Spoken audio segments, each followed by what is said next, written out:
Hello, everybody. What's good? Just going live a little bit earlier, so ft.TieTuesday has the stream to aim his raid at, and then we'll get him in here. The bones are working, by the way. If you wanted to throw a bone, that is allowed. I did a test bone, as you can see. It's right there.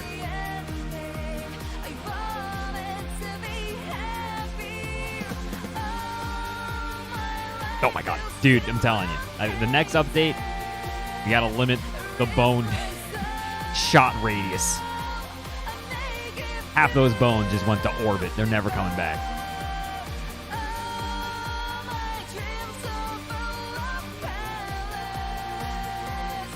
Also, it's good there, Tillian. Good for Hazy Hops. Thank you so much for the big 8 months. Enjoy your boosted bone generation rate. Hazy Hops has access to the bigger bones. I'll be doing good, Hazy Hops. If you followed the stream, by the way, I will thank you at the end when I do the big group follow. Just an FYI. Man, I need to get an Allen wrench to tighten up my camera. ft.TieTuesday, just on time, huh? What's good, everybody? How's it going, Dr. Dubs? How's it going, the ft.TieTuesday crew? My name is Solid Bones. It's occurred to me that... Oh my god, Ty's already calling me. He's already in this. Is that ft.TieTuesday on the microphone?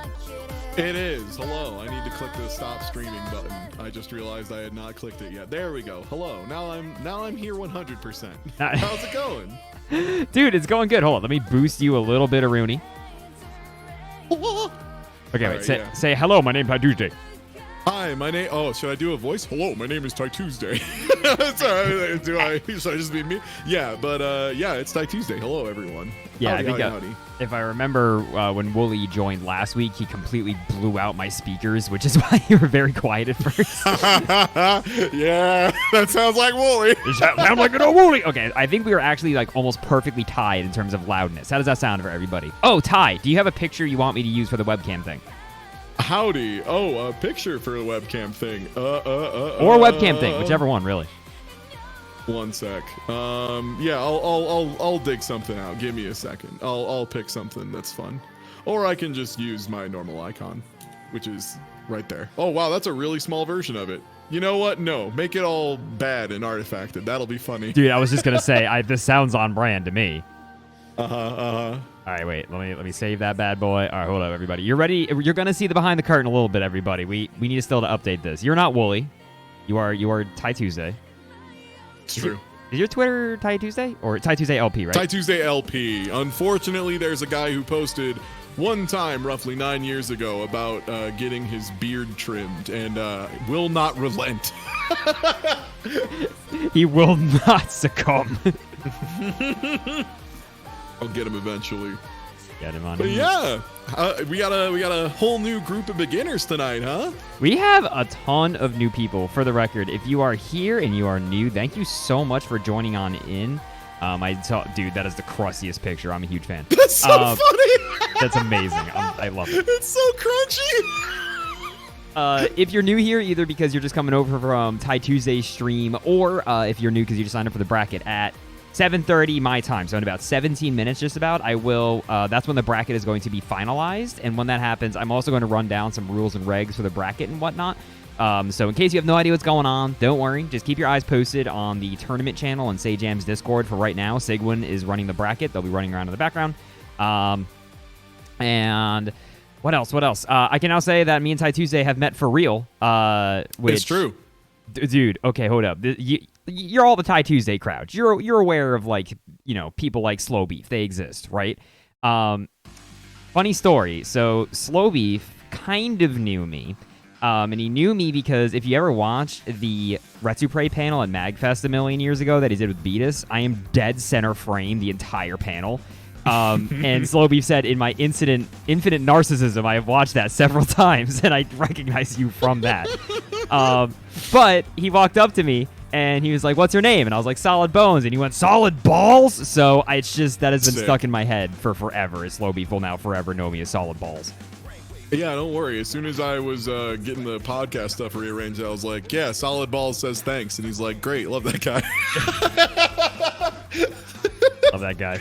Yeah, Slow Beef was great. Dude, MagFest was so fun this year. Holy small holies.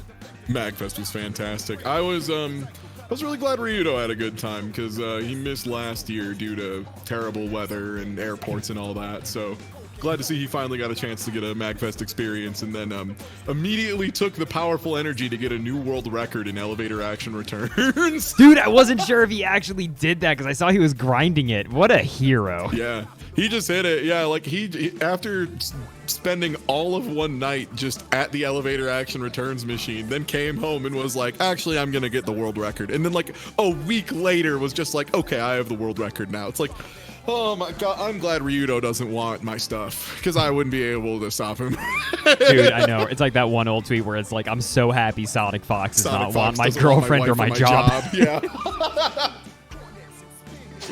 Dude, I was just take it. Because I didn't know he was going to be there. We only bumped into each other because I was commentating Street Fighter. And Ryudo was like, I thought I saw you, but then I was like, not every white guy with slightly curly hair is Bones. And then he saw me jumping up and screaming with a headset, and he's like, okay, wait, no, it's Bones. And so that's how we met up the first day. But I was really happy to be able to hang out with him because the first time we actually hung out was EVO. So I haven't seen him since then. Oh, nice. Nice. Well, how are you, Mr. Tuesday? How was the big stream? Doing good. I mean, it was the news, so, you know, making fun of crypto people, so fits right in with the FGC spaces where we regularly have to harass crypto people out of our tournaments. Yeah, right. Dude, I was just Ancient, I don't know how long you've been an FGC dude, Ft.TieTuesday. Are you familiar with the old tournament called The Beach, aka the Video Cross Games, I think it was called? No. So to give you an idea of how late I am to the fighting game community, I joined like 3 months after Dragon Ball FighterZ came out. So I'm like still a youth comparatively when it comes to fighting game knowledge, yeah. You are a small baby for sure. So, okay, let me give you some lore. Are you aware of who Triforce is? No. Okay, Triforce is a man who wore a power glove all the time. This is all you really need to know about Triforce up until this part in the story. Wait. Okay. Wore a power glove all the time positive, or wore a power glove all the time derogatory? Because those are two... Oh, no. Which, for the record, no. at my first MagFest ever, I was walking around, and I just look over, and I'm like, is that Triforce? And then I was like, wait, yes, it is, because he was wearing the glove. Just wandering on MagFest wearing it. The Video Cross Games was this whole nightmare tournament that took place in like the Caribbean a million years ago that Triforce and friends put on. It was like notoriously disaster, and I think at the last minute they decided to pay everybody out. If I have the lore right, they decided to pay everybody out in like crypto bucks. And I don't think anybody got anything out of it. Like that sounds about right. Yeah, you got paid in fake money, and it wasn't. You could never turn it into real money. What a shame. Yeah, no, it was a whole funny thing. But anyway, we're not here to talk about crypto. We're here to talk about fun video game stuff. So, which I could be grumpy about it all morning. But or all night, whatever the hell time it is. So real quick, just so you know, there's a ton of new people here. Be nice to them. There's a ton of people who came in from Wooly was on last week and gave me a shout out on his podcast. So a ton of new people rolled up from there, which is sick because I think it's actually like it's really difficult, I think, to get in front of what I would call like the broad FGC, right? The people who aren't just scumming through Discords trying to find stuff. You know what I mean? The more casual members of the FGC, like casual, positive, like people who just enjoy messing around in fighting games with their buds once in a while. Yeah. Dude, Dubs, how did you draw this so fast? Dr. Dubs is a wizard. Don't worry about it. Dubs' art abilities are outrageous. Just absolutely outrageous. So I feel like this should be the new stream layout now. This is it's perfect.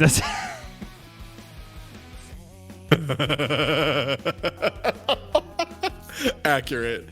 No, Wooly's sick though. I've only gotten to talk to Wooly like twice. Like I sat down and had drinks with him at like a PAX East 100 years ago, and then like at MagFest once, just for a real short time. But Wooly's a super solid dude, so yeah, I imagine his community that he's bringing over is probably good folks as well. Well, you know what's funny is I didn't know he gave me a shout out on his podcast until someone messaged me about it, and then I looked at the comments, as I do whenever something like that happens.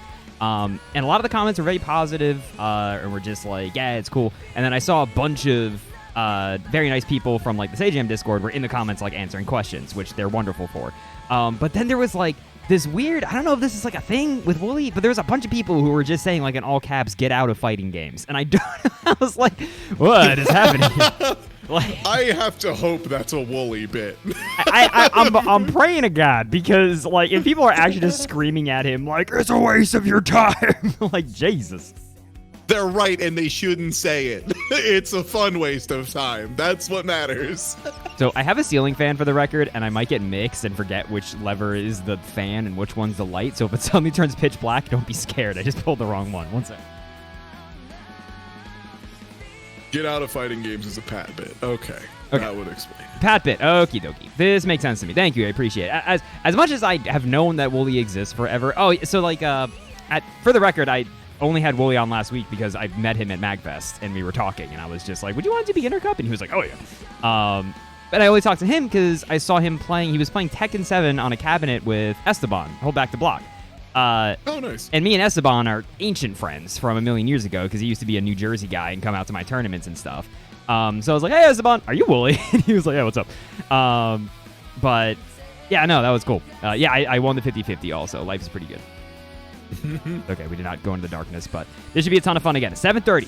I'm going to go over some rules and regs on the bracket. But Mr. Tuesday, I also want to say, because you just big stream and then kick the door down on this stream, you know how it'd be. It's a very casual affair. If you want to just say, Bones, I got to go to take my cat for a walk and feed my lizard. Yeah, and Sage Jam's got to drop the big rate of 900 people. You know what it is. You can just take off. It's all good. What's good, Sage Jam? Howdy. There's now a lot of people here. Hi, everybody. I'm Solid Bones. Nice. I'm joined here by Tuesday. Hey, Ty, since there's people here now who maybe don't know who you are, do you want to quickly introduce yourself? Howdy. Yeah, sure. Hey, I'm Tuesday. I stream variety games over at Twitch.tv/TieTuesday, and in my free time participate in fighting game tournaments because I love them too much, but I can't get people to watch them.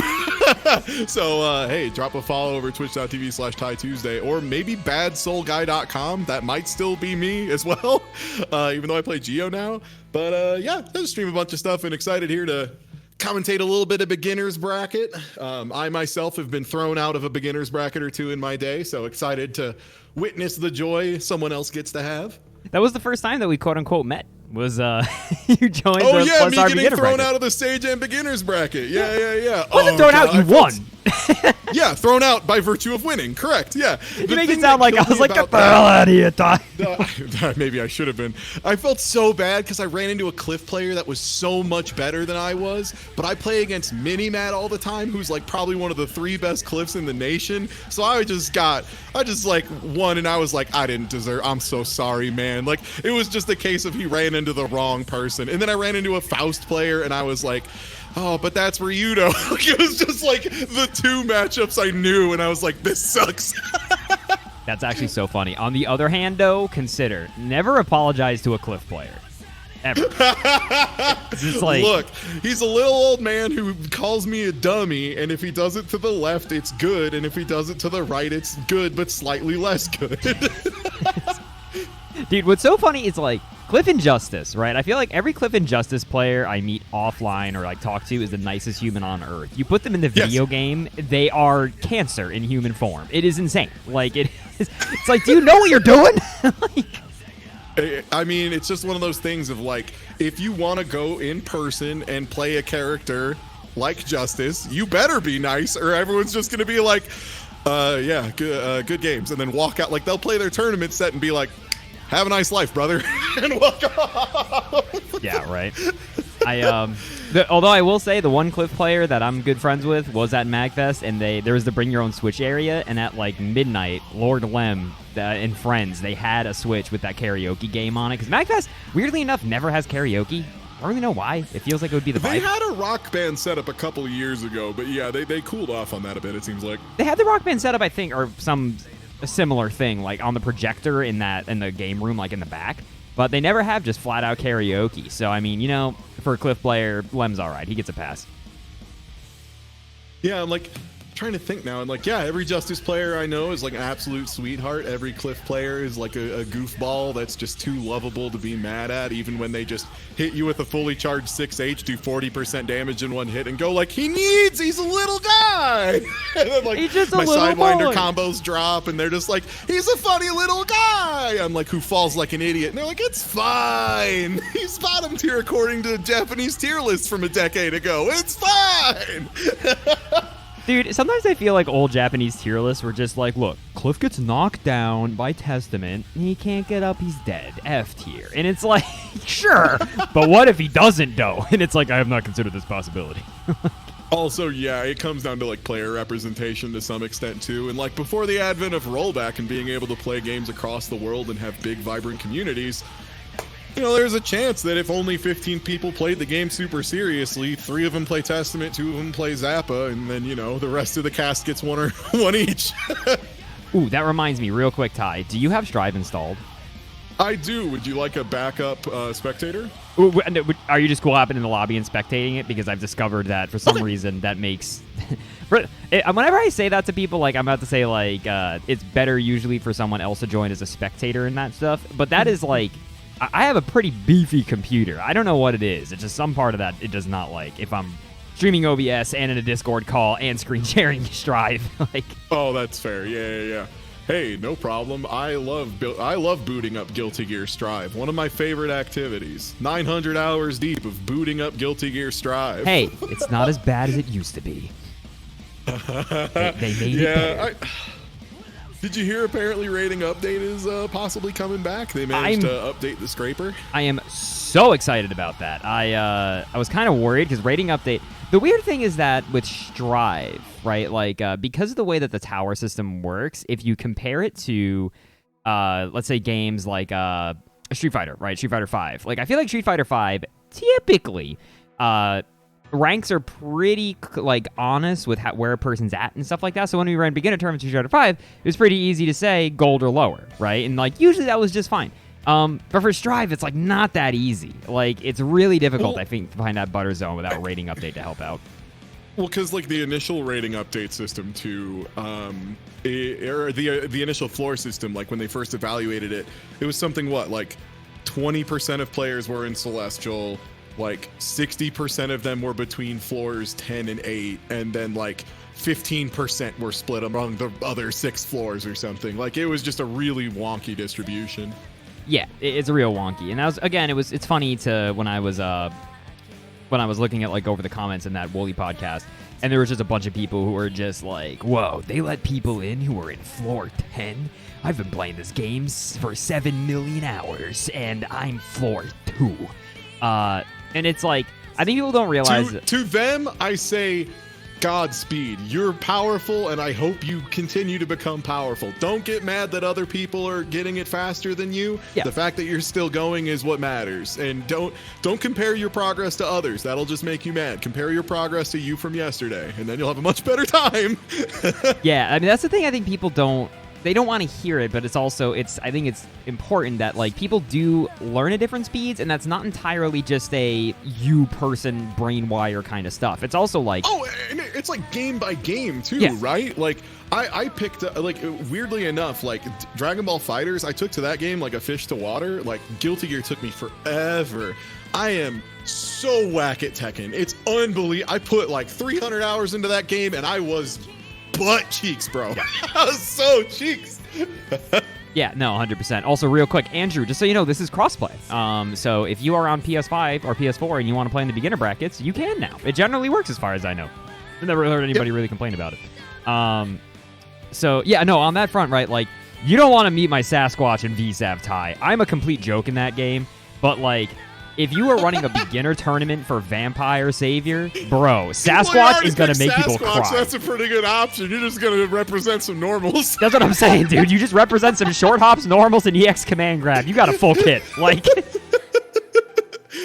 Oh, Sasquatch is so funny because like the top tiers in VSAV are like so technical and stuff, right? Like Lord Raptor is like, yeah, if you do this jump in specifically with this normal, there's one frame where if you time it exactly meaty, for some reason it's programmed as an unblockable, and that leads you into like a loop that's just a guaranteed death off any touch.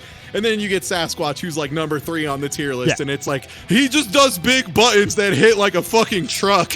Like it's just, he's so big, bro. Dude, I love how with Sasquatch, it's like he starts unbeatable and really doesn't get much worse as you get better. Like as you get better, he does get better. Like.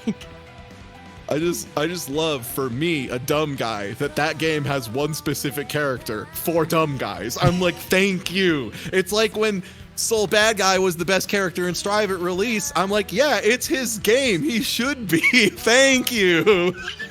You hate Sasquatch so much. I feel like if you don't hate Sasquatch, you did not play VSAV. You know what I mean? Even cursorily.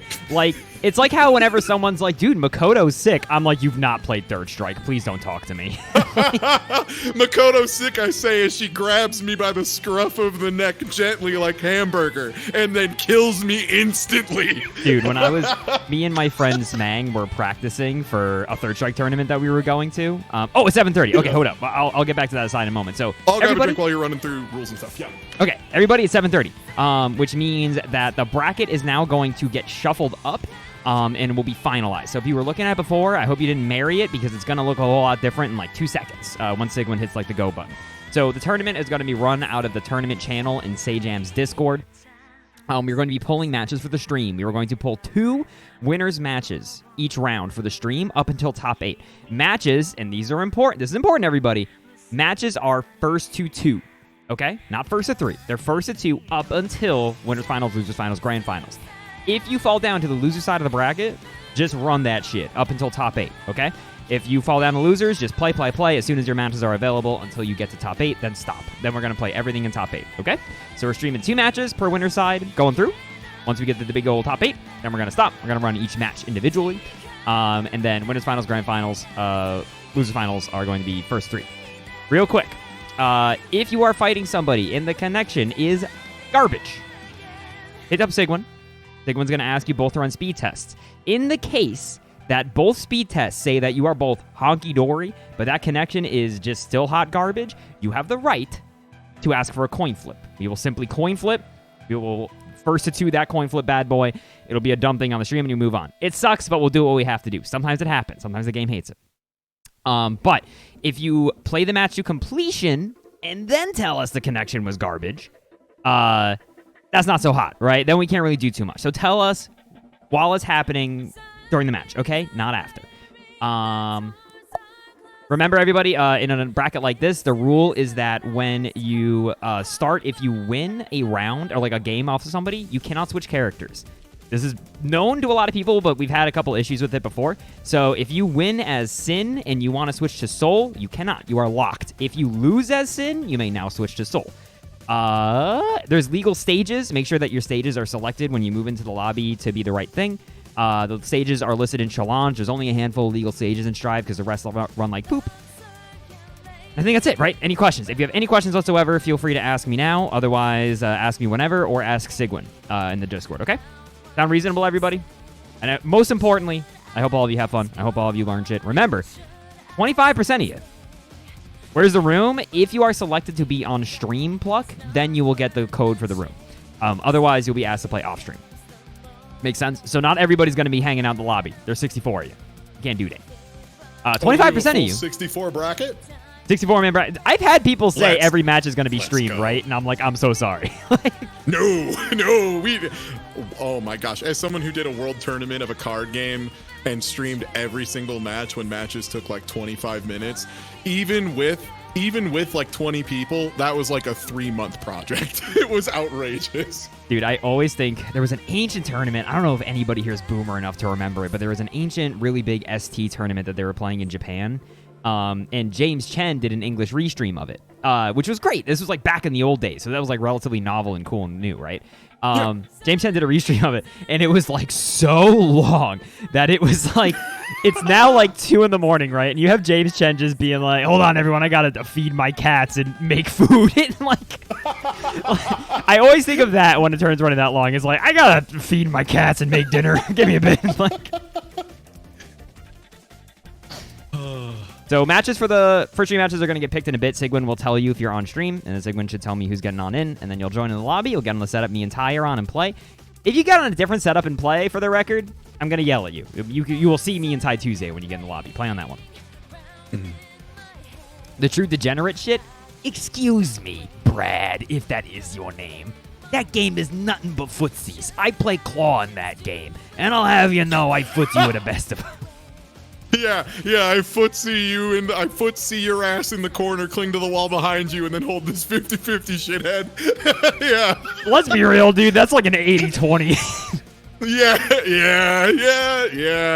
Oh, gosh. Especially because, like, DPing correctly in Super Turbo is a nightmare. It is, like, a weirdly difficult game to get a Dragon Punch in, and... Well, I think the thing that nobody really talks about, I'm not a super big Super Turbo expert, but I think the reason why you see people get hit by Claw and then actually just get perfected and die is because if you notice, like, most Claws, when they do wall dive as Oki, they go back and forth going down on you on Wake Up. You got to be right on which side he's going on, even if you're trying to DP. Like, and he's constantly crossing up your inputs, which I don't think the game likes. Like, it does not read that as good.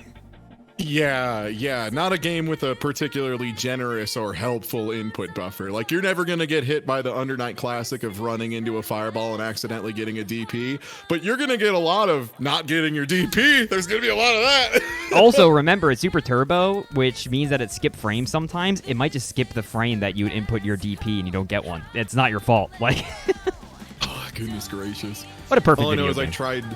I tried to play that game against Ryudo, against his E-Honda on stick, and I'm a hitbox player. And let me tell you,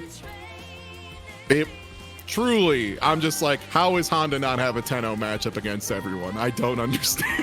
Dude, E-Honda might be the most knowledge-checky character. There's this wonderful Eris clip of him playing ST when he like discovered Fightcade like last year.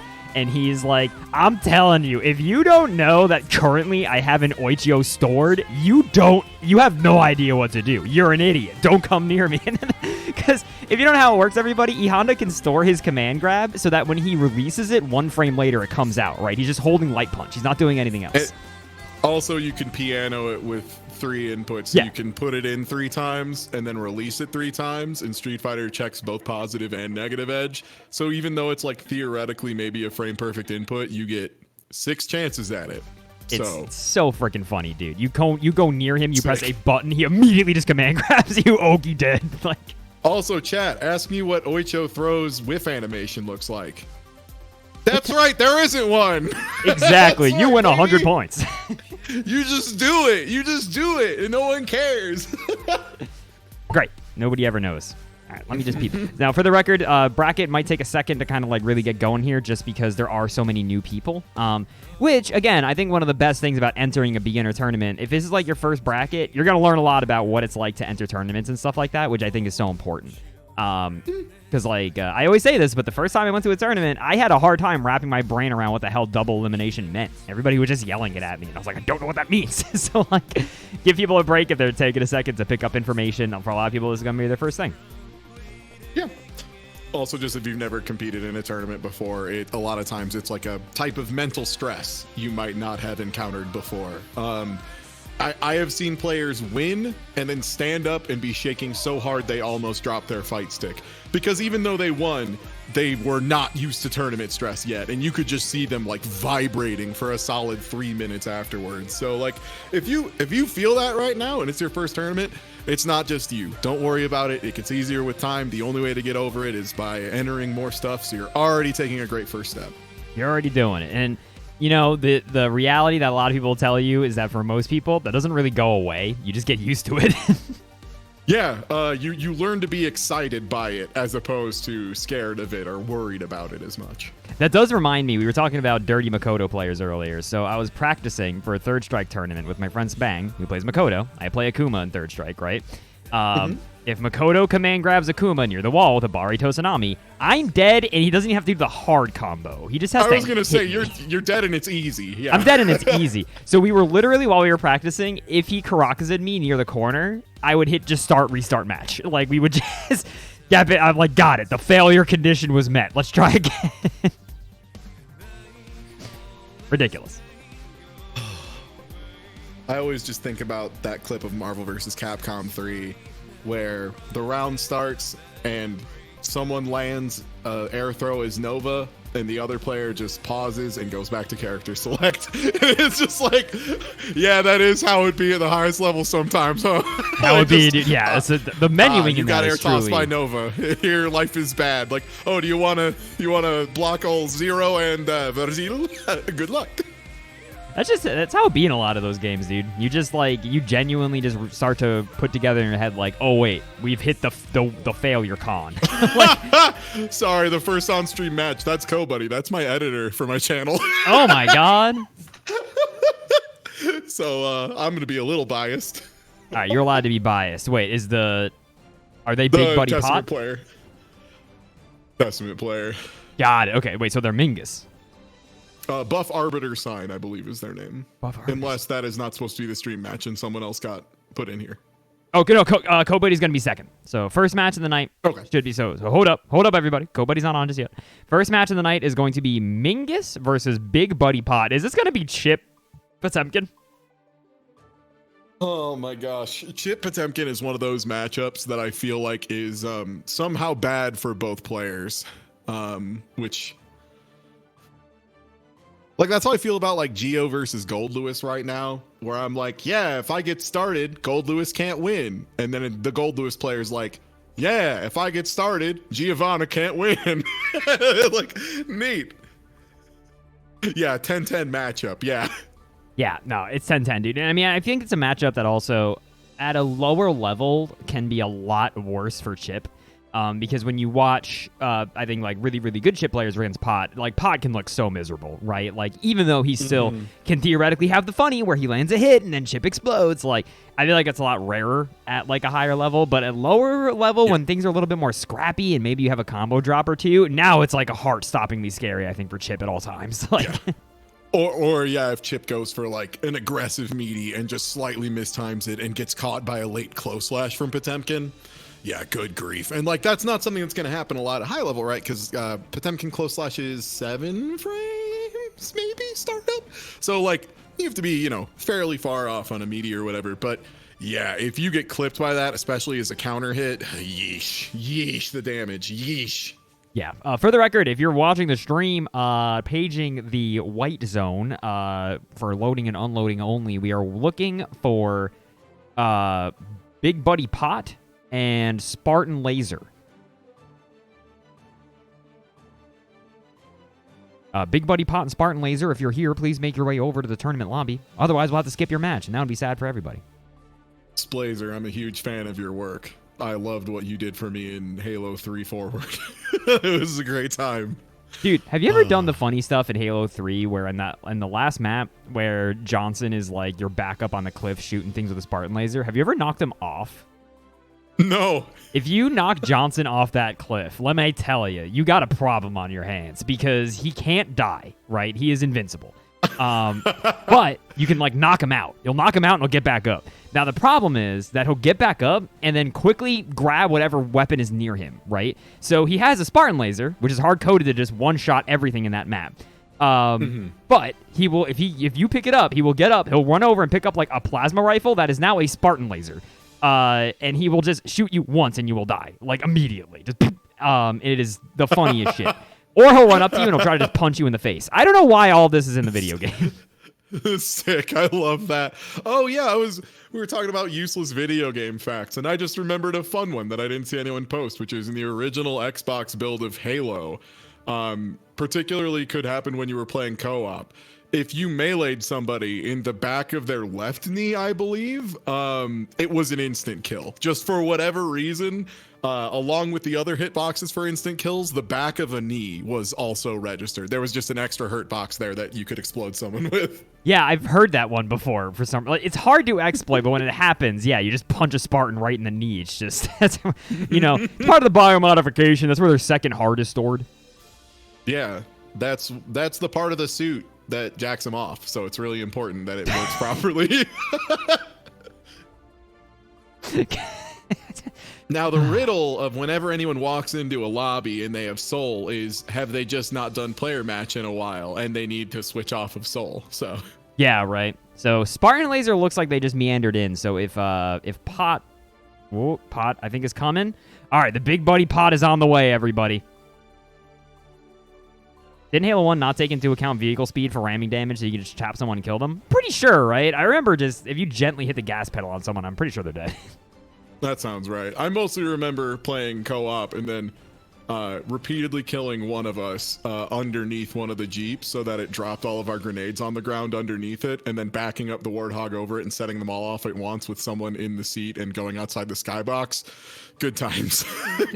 Halo's a cool game. Halo's a cool game when you just go on assault in the control room and then you just get back in the Pelican right at the beginning and go on the hell trip through all the tunnels. Have you ever done that? Oh man, Halo's so cool. I'm not gonna lie, Master Chief's so cool. I like Stripe's fine or whatever, but you ever think about Master Chief? Bro, you ever play Master Chief? Okay, I think Big Buddy Pot's in. They are Potemkin running in this lobby. Their lobby avatar is literally just Potemkin. And I see Mingus, so I think our first match of the night is already set up, everybody. I think it's gonna happen, Ty. I think we're gonna watch video games. Yes. I'm ready. I'm ready for the game. Alrighty. I forgot I still have my sensor bone, so that for the R code thing. We have our first match of the night. This is going to be Mingus going up against Big Buddy Pot. As stated earlier, this is a fairly cursed matchup. Goes real swingy either way, so you can't count out either of them until it's done. Oh, whoops. Names are definitely swapped. I don't know how to tell you this. Pot is definitely the Potemkin player. Ooh, really solid use of the Rekka pressure. Great mash on the 2P to get out of the corner. Hammer fall in there. There's that close slash. Okay, Mingus might be straight up dead. Oh! He's dead. He's dead. That's dead. That's dead. That Chip is dead. Chip is dead. Yeah. I know that one. Jeez Louise, dude. Yeah, at first I was like, I really... Oh, no. You've been back throw instant no, dude. the reversal throw into the corner. Goes for 2 Garuda impacts. Sorry, just trying to find the right volume, everybody. Sorry for jump scaring you. That's a goal burst in neutral. What's he going to do with it? Oh, God, please help.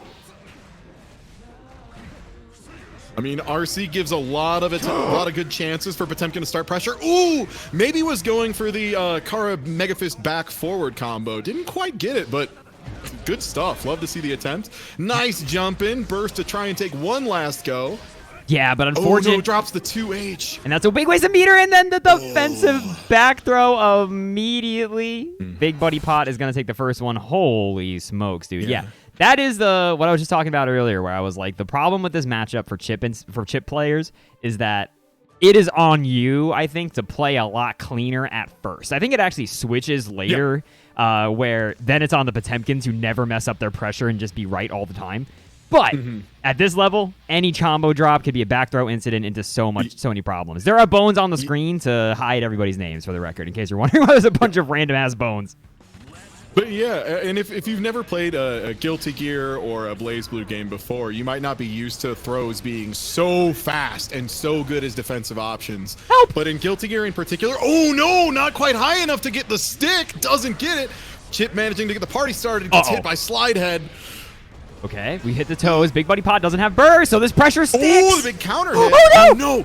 Dude. Oh, but the shimmy, kind of. Big Buddy Pot wanted that back throw incident harder than any man on Earth. Oh, my gosh, the big cheeks. Oh, that's going to be... Oh. I think that was that supposed to be a Megafist, but it was a Potbuster. Yeah. The opposite of what always happens to Potemkin players. That's what I'm saying, right? It's like, how did that happen? Yeah. Big Buddy Pot is 1 round away already from taking this. Ooh, and really good pressure. Mingus bringing it. Fine. Some really, really solid frame traps here. Nice super wall break to keep the Oki. Yeah, get yourself some Oki now. Here's the thing, though. You know, that meter, when you get hit buff, is pretty significant. At Big Buddy Pot, like, they got $50. They've got, like, try the reversal back throw. Was that a burst attempt that got hit by Sakugan? No. Wait, hold up. Hold up, Ty. I was loving that use of J2K. Oh, no. Potemkin going to be plus 45. Oh, let's go. Anti-air confirming to anything. Confirming to anything. No! No! Not like this. Okay, this Not isn't like real, this, but the bro. mix-up's Wait, why so did you try to strong. pop buster? Let's go. Let's go. That's what I'm talking about. You were plus 785. What did you try to pop buster? I love interactions. They're so fun in this game. Oh my gosh, what a good anti-air 5P to deal with Chip J2K. Ooh, Flickby missing. Okay, a little bit of a punish. Oh, yeah. 2D gonna beat that 6P every day of the week. Backdash gonna get caught. No, missed the slide head. Or the hammer For fall. what it's worth, backdashing and getting hit by Garuda Impact, not the worst choice on the planet for Chip, honestly. Like, takes a little bit of damage, resets to neutral, can go for another situation. Whereas you block Garuda Impact, and boy, howdy, you're in a mix. Yeah, it's worse than it used to be. It used to be you just, like, got to get out of the Oki. Now, usually, he can hammer fall in to get some semblance of Oki. Yeah. But right now, Big Buddy Pot trying to deal with this pressure from Mingus. Oh, and such good blocks, and manages to open up, can't block forever. Good stuff from Mingus. Mingus holding it together, tying it up to 1-on-1. Also, Sunny D, you're going to get blasted in 1 second. I'm warning you right now. Not actually blasted for real, but I'm going to show you why there's 2 bones on the screen. You're going to be like, oh, Bones is correct and a genius, and here's a bologna sandwich. Because their names are here in the loading screen. Do you understand? You get it. You get it. Yeah. 1-1 right now. Big Buddy Pot going up against Mingus. Oh, I love that too. Like, Mingus willing to represent the 5K at round start, a really strong option for Chip, but like, it's so easy for people to get afraid of Potemkin 2P at round start because it's such a strong option, right? Oh, it's such a strong round start, but oh no, dude. Okay, what's the pressure? Oh, just walk up 6P. Okay, just hoping to get him to flinch into jumping, perhaps. oh. Yeah, did good job on that flick. Remember, everybody, got unnecessary violence in the court. Cool. Cool. Good stuff, Big Buddy Pot. Cool. Dude, that Podbuster was so aggressive that I switched back to Arcans for a second because I thought he died. Like, for real. I thought it was just both rounds went straight to Pot. Yeah, old school Guilty Gear missing Link rules. You got IK'd out of the game, Oh, friend. Oh, another thing with Potemkin Garuda impact pressure, it's so hard to burst safely. Mingus managing to get another chance at life here, but needs to win some neutral interactions, and that's going to do it. That is going to do it just like that. Mingus seemed like they were really kind of getting it together in the second game there, but Big Buddy Pot had such a good awareness, I think, of how to create the scrambles, because you don't want to scramble with Potemkin. It doesn't matter who you are. It's just that is asking for you to get put in the exact situation he wants you to be put in. So they did a really good job of only really getting hit by stray stuff. Like, once Mingus had the Oki and like the pressure really going and structured, they were looking hot. Yeah. And that's the thing, Chip, you got to keep it like super airtight up and down because a single mistake is so high risk. And that's really tough in Strive. That is legitimately like pretty hard to deal with. I really liked Big Buddy Pot's use of just meter in general when they started being a little bit more active with it and looking for more openings. That was pretty good. There's a lot of experimentation with BRC from Mingus as well, which I think is really promising because BRC is so good when you get good at using it. So like, please continue to experiment with that tool in the future. It's outrageously good for Chip. Yeah, super good for Chip. Lets him get so much stuff like off of his like overhead. Like BRC 6K is one of the most degenerate things in the game, IMO. And speaking of degenerate things, we got an editor on our team. Oh, this matchup. Oh, I don't even know. I don't want to. Oh, do I have to watch? Axel versus Testament. Testament and Axel both got the Daisuke's vision buffs this patch for sure. Testament in particular, they got them fireballs, plural, at all times. Yeah, no, dude, they are seriously like they've got the Ryu ST fireballs nowadays. Like it's just huddle. Like you get knocked down, dude. You're just so many fireballs in your dome. Also, good luck, Soda, on your big tournament. Tell me how you do. So yeah, Spartan Laser versus Cobuddy. Like you said, this is 2 characters who got massive love in the last patch. So I'm not really sure how this is going to go, to be honest. I think Axel is still a relatively rare character for me. Yeah, he's pretty good this patch. Oh, no! I will say, I can confirm Cobuddy, Buff Arbiter sign here, was an Axel player before Testament came out. So there's a good chance they are a little more knowledgeable in the matchup than most Testament players. I also think, unlike a lot of other characters where Axel can be a complete knowledge check at full screen like this, Testament does have stuff to do, right? Can be throwing out those fireballs to position the bird. Once Axel has the bird on him, he's really got to be cautious. Arbiter sign. Too far away for that to really hit. The bird might die, though. No, the bird went... Yo, and the PRC to step away. Hold this bird. Check this Corvid. check this Corvid. I'm out. Dude, I always want to make that joke on commentary, but I don't know if people know what a Corvid is, and they're going to be like, did he just mispronounce the name of a virus? Like, it's all right. You're allowed to make people learn. Yipe said stuff I thought was fake words all the time, and then I learned what a Dominican shape-up was, and my worldview expanded. That's the point of commentary, is to expand people's worldview. Woo, and solid pressure. This is a really strong situation Help. for Testament. Oh, they go in for the teleport for a throw, and I don't think it worked out. Now they're set back to full screen against Axel. Yeah, a little miss on that meaty Renson there, just to try to get a little bit of that chip. Kobuddy is down a ton of life. Just jumping away. Use the taco.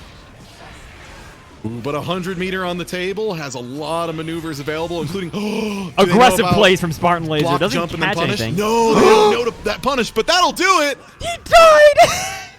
You checked out the Corvid. Now peep my dog. Dude, he died. He just... Yeah, that move's range is so funny. if you have not seen that reversal super before, it reaches the whole distance of that fella, and then some. It's all hitbox. Dude, I always feel like the whatchamacallit, with that super specifically, it feels like it gets bonus damage if you're just like actively moving your character straight into his mouth. Like, whenever I see like a chip 6K just slumpy man straight into the gator, it's like, yeah, he's dead. Like, he's... Dude,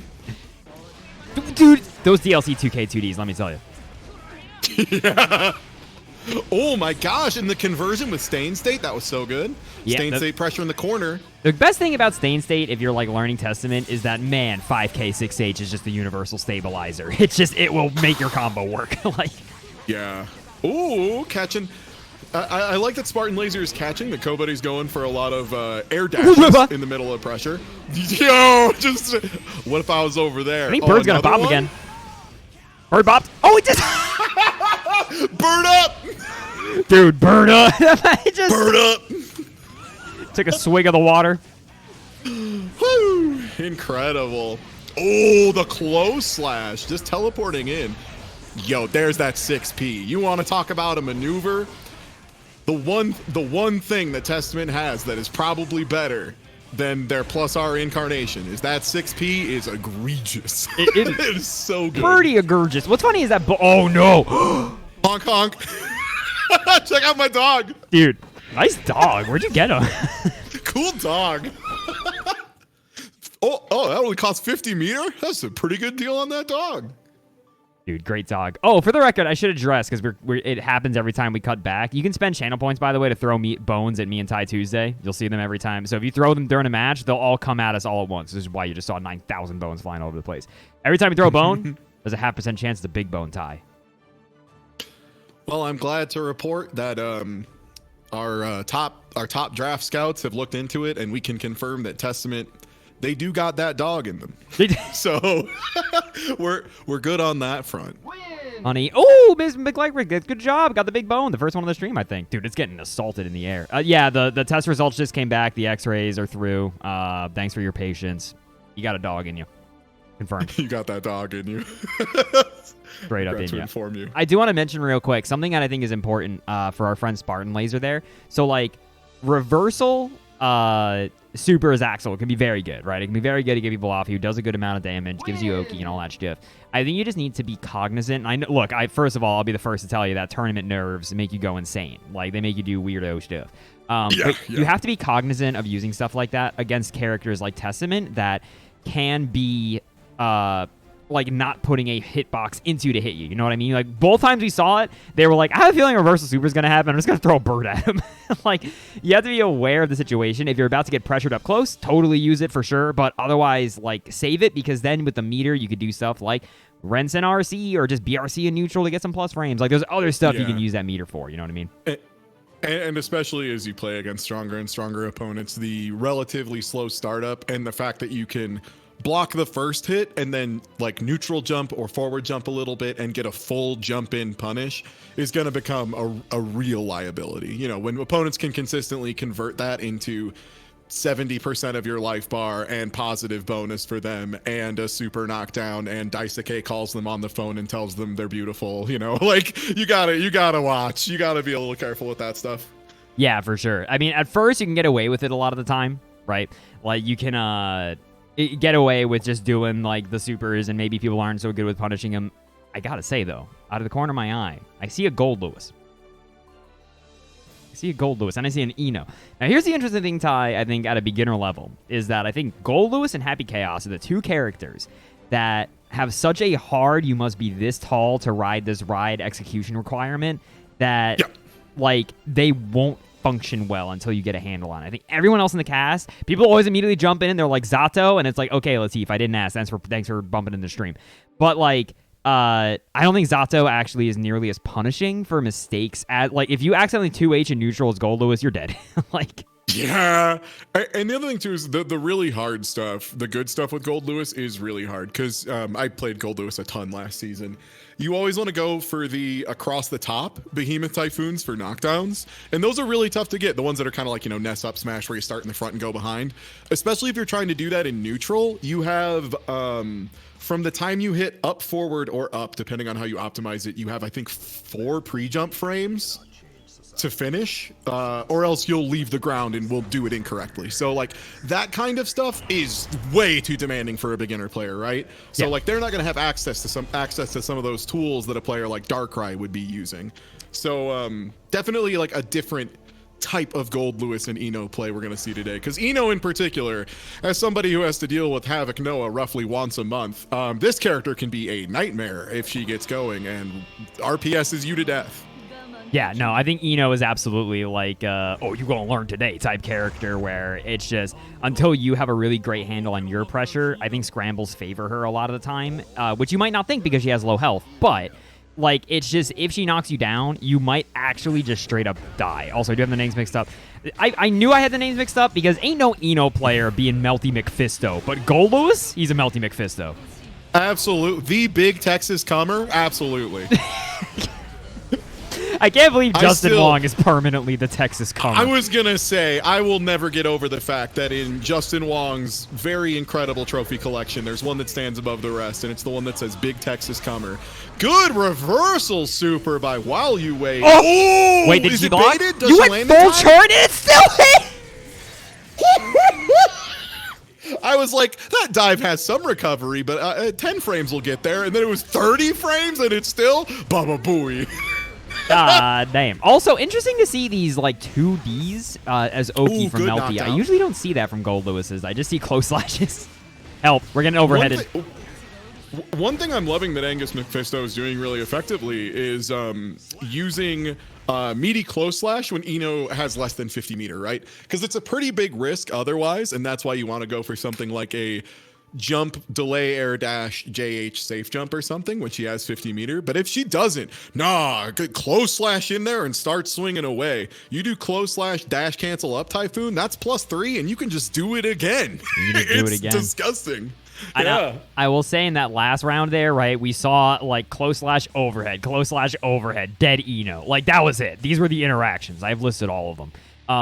Which can be, I feel like, frustrating for people. That Gold Lewis is absolutely a character where if you are just not reacting to like the high-low, or you just get caught like sleeping at it, you are actually just gonna die for it. Like, I will say, when I was playing this character, more than any other character I've played, from the lowest level to the highest level, I had universal complaints about my character. I have never really experienced it in the same way Gold Lewis. Like, I had people who were the kindest, nicest people go, I hate playing against Gold Lewis, dude. Like, he's a really frustrating character. Oh, the overheads again. Why you wait try to hit a button? So the hard thing about Gold Lewis is that Gold Lewis is absolutely knowledge checky, right? Like, you need to know, after this, you can sometimes hit buttons, but like, it depends on this. And there's not really a great way to learn what those situations are other than asking Gold Lewis.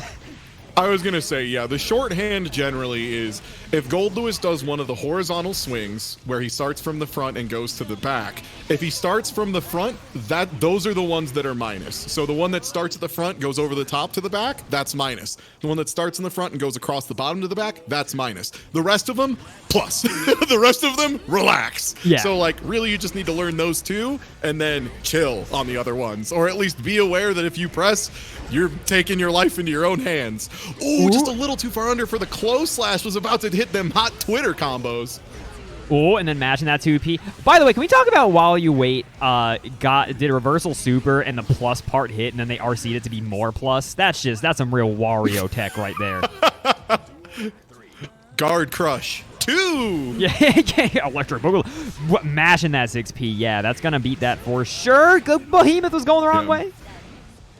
And yeah, Angus McFisto really, really good about confirming into the Behemoth Typhoons that give them access to better Okazeme and just being real consistent with that. I'm pretty impressed. That's not easy. Oh my god, wait, that's damage. One more. Opening missed the throw. No way. Bro, you got straight up donkey kicked from downtown like that? Ooh. And again, while you wait, dead zones. While you wait, though, with the great reaction, recognizing the minus Typhoon and going in.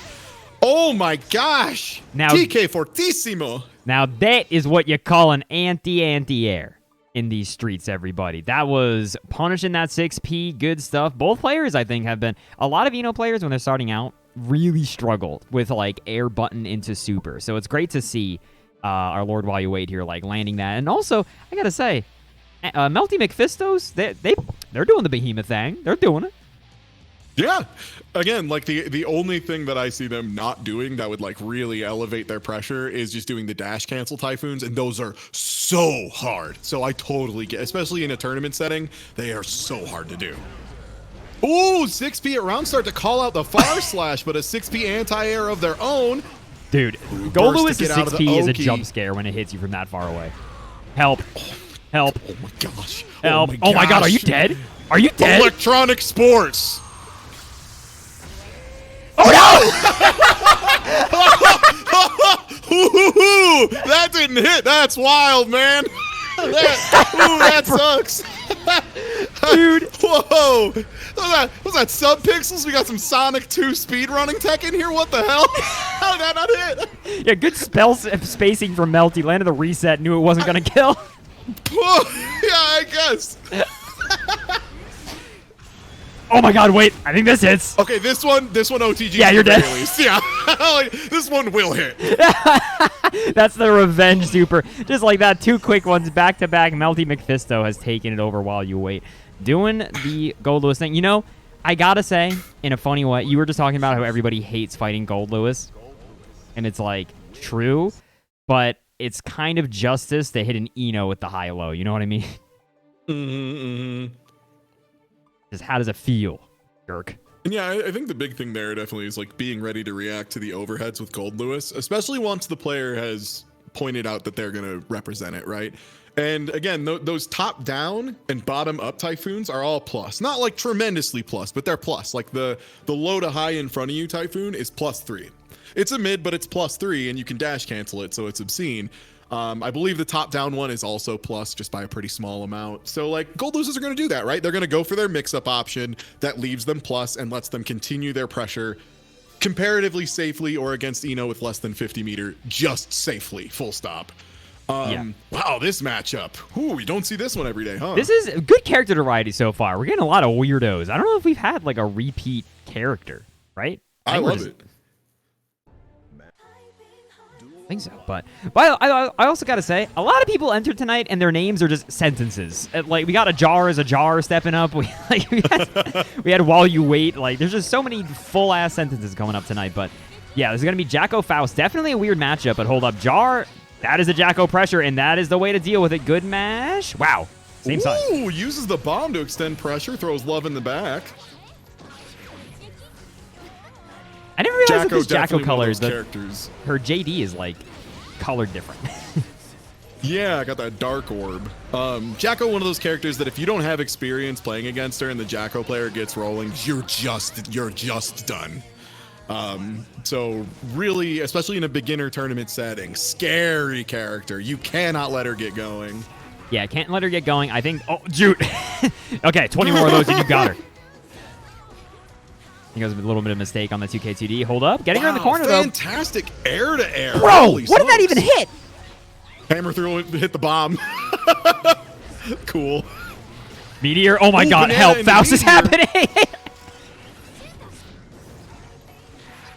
Wow, can I just say, incredible awareness by Ajar there. Use Jacko JD to delay over the minions coming at her. Incredible use there. Yeah, this has been, bro, 6P that kid. 6P is definitely, I was just going to say, that is what Giona's, like, victory condition mindset is on, because Ajar has been doing a lot of jump back JD, and while that will beat it at the right spacing, Faust 6P is so fast that she will tend to swat her out of the air during the startup frames, but hold up, this is the Jacko. You were just talking about it. If you don't have a lot of Jacko experience, this is really scary. Ooh, manages to get the jump out with a JD, but now gets set back in the corner again, but gets the trade. Trumpets out. Got it with the mix. Kids are coming. Here comes the fellows. Accidentally dumped himself with the weight. That's try to just get 2 items and then probably realize what the first one he threw was. Hold up. Dinger? Oh, will this confirm? No, a little too late. Oh, great use of Scalpel to force the zoning out. I really like this too. Like, so one of the things is Jacko does need to pull a minion to get started, and if you can prevent her from doing that at like 3/4 to full screen, you can make it so hard for her to get started. And Faust is one of those characters who can do that. Yeah, and Faust, Nagoriyuki is incredible at it. Like the Beyblade buff for Nagoriyuki basically made the matchup like 8-2. Like, yeah, it's pretty outrageous. I was going to say that Giona, to their big old credit, right? Like, a lot of people at IC who really struggle against Jacko, they don't want to play the mini game, you know? They don't want to kill, the swat at the minions. Like, they just want to try to bulldog their way in. I think it's how you get into trouble against Jacko. That's when you get hit by straight 2Ds and shit. But Giona's really, they're playing the mini game. They're trying to hit the kids. They're trying to 6P when she's jumping in the air. Like, they're holding it down. I think they're just getting a little bit oppressed in the corner when they get in that situation. And their air-to-airs have been fantastic, and their anti-airs have been fantastic, and, like, I will tell you, that is one of the things that will rocket your gameplay up, and it will be good no matter what game you play. Like, truly having a good ability to anti-air and air-to-air and tell your opponent you stay on the ground today will make so many, like, you go to Guilty Gear Zerd, you go to Blaze Blue, you go to Street Fighter, it's going to be a huge asset, so keep that up. Yeah, it's such a fundamental skill. He's going to get him with the banana! Oh, banana! I was like, wait a minute. Oh, ooh, I've never seen that actually. Using the Scarecrow to get around the weight slam. That was pretty sick. It does it again. That's so cool. Giona has identified a weakness, and they're gonna push this as far as they can. Mini Faust extending the pressure, but the minions. Wait, you didn't have the burst. I wonder if Giona didn't know which one of them grabbed it, because I was confused for a second. Yeah. Okay, Scalpel and the little fella for pressure. Good stuff. Yeah, I like that there's such a simple game plan that I don't know if it's Giona. Giona, it sounds like I'm talking about the other guy, so I'm gonna say Giona instead. If for Giona, right, their game plan is pull items to establish that sort of full screeny control, and then try to duff them with 6H or do mix. Like, that's kind of like a general game plan. But right now, they're in that position I was talking about earlier, Ty. They're in the doghouse. Yeah, I really want to give shout-outs to what Ajar just did there. Ajar just transformed their pressure entirely. Like, they were going for real mix-heavy goofball time last round, and then this time now they're just doing, no, 2 fellas, I'm clapping at you, you press something, you die. Because, like, it's important to prove to your opponent that if they try to mash on your wake up, they will die for it. And that was a really good job by Ajar to establish. Sorry, we got to talk about that Looney Tunes stuff. That there was a banana and a trumpet. He mixed in to get both, and then backed off and absolutely slipped on the same banana. I play against Faust so much. It just, I'm just jaded. I'm just jaded at it. Oh wait, you're not gonna kill him in time? Oh, she's meteors! Yo! Do it jump in should be banned from video games. That was so good. This match is sick. You sure this is a beginner tournament? This is tight. I know, right? This is super tight. Also, I'm so sorry. I'm pretty sure the score is wrong. I'm pretty sure Jar is up 1, right? Am I dumb? Yeah, Jar's up 1. Yeah. Mobby. Oh, little donut. A little love. Another bomb in the back. Dude, Keep her locked down. Oh my gosh, scalpel.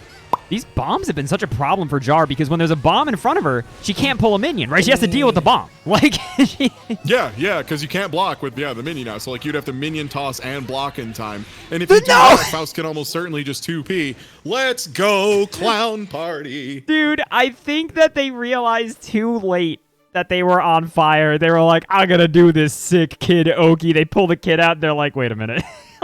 I think the wildest part is they would add to FD as well, because I'm pretty sure the explosion from the afro is a guard crush. It is nowadays the guard crush. After it. I think that's also so the first afro he's pulled, right? Something like that. The first one that's come into play, yeah. I feel like it's been 5 million bombs and like bananas and trumpets. Seeing folks in chat, hey, glad to hear you had a good first time. Tournaments are fun. They're exciting. And you get to meet new players. It's a good time. Yeah, they're fun and exciting. We'll quickly we'll look at who are the champions who went 0-2 tonight, because going 0-2 is the biggest power position you can go in for the record. You get to play whatever else now. You can do anything. Yeah, you can just find other folks and play more of this.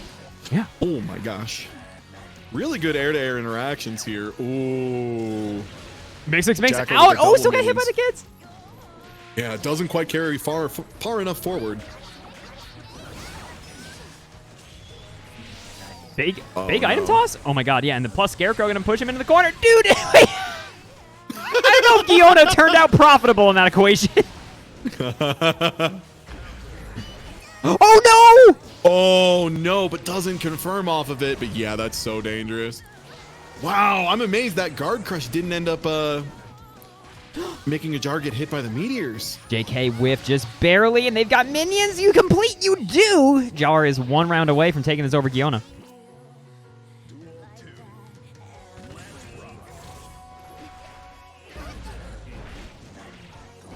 2D bomb. Okay, trumpets out. Hold on. This is looking all Giona, Ty. This is immediately a good start. Pushed her all the way to the corner.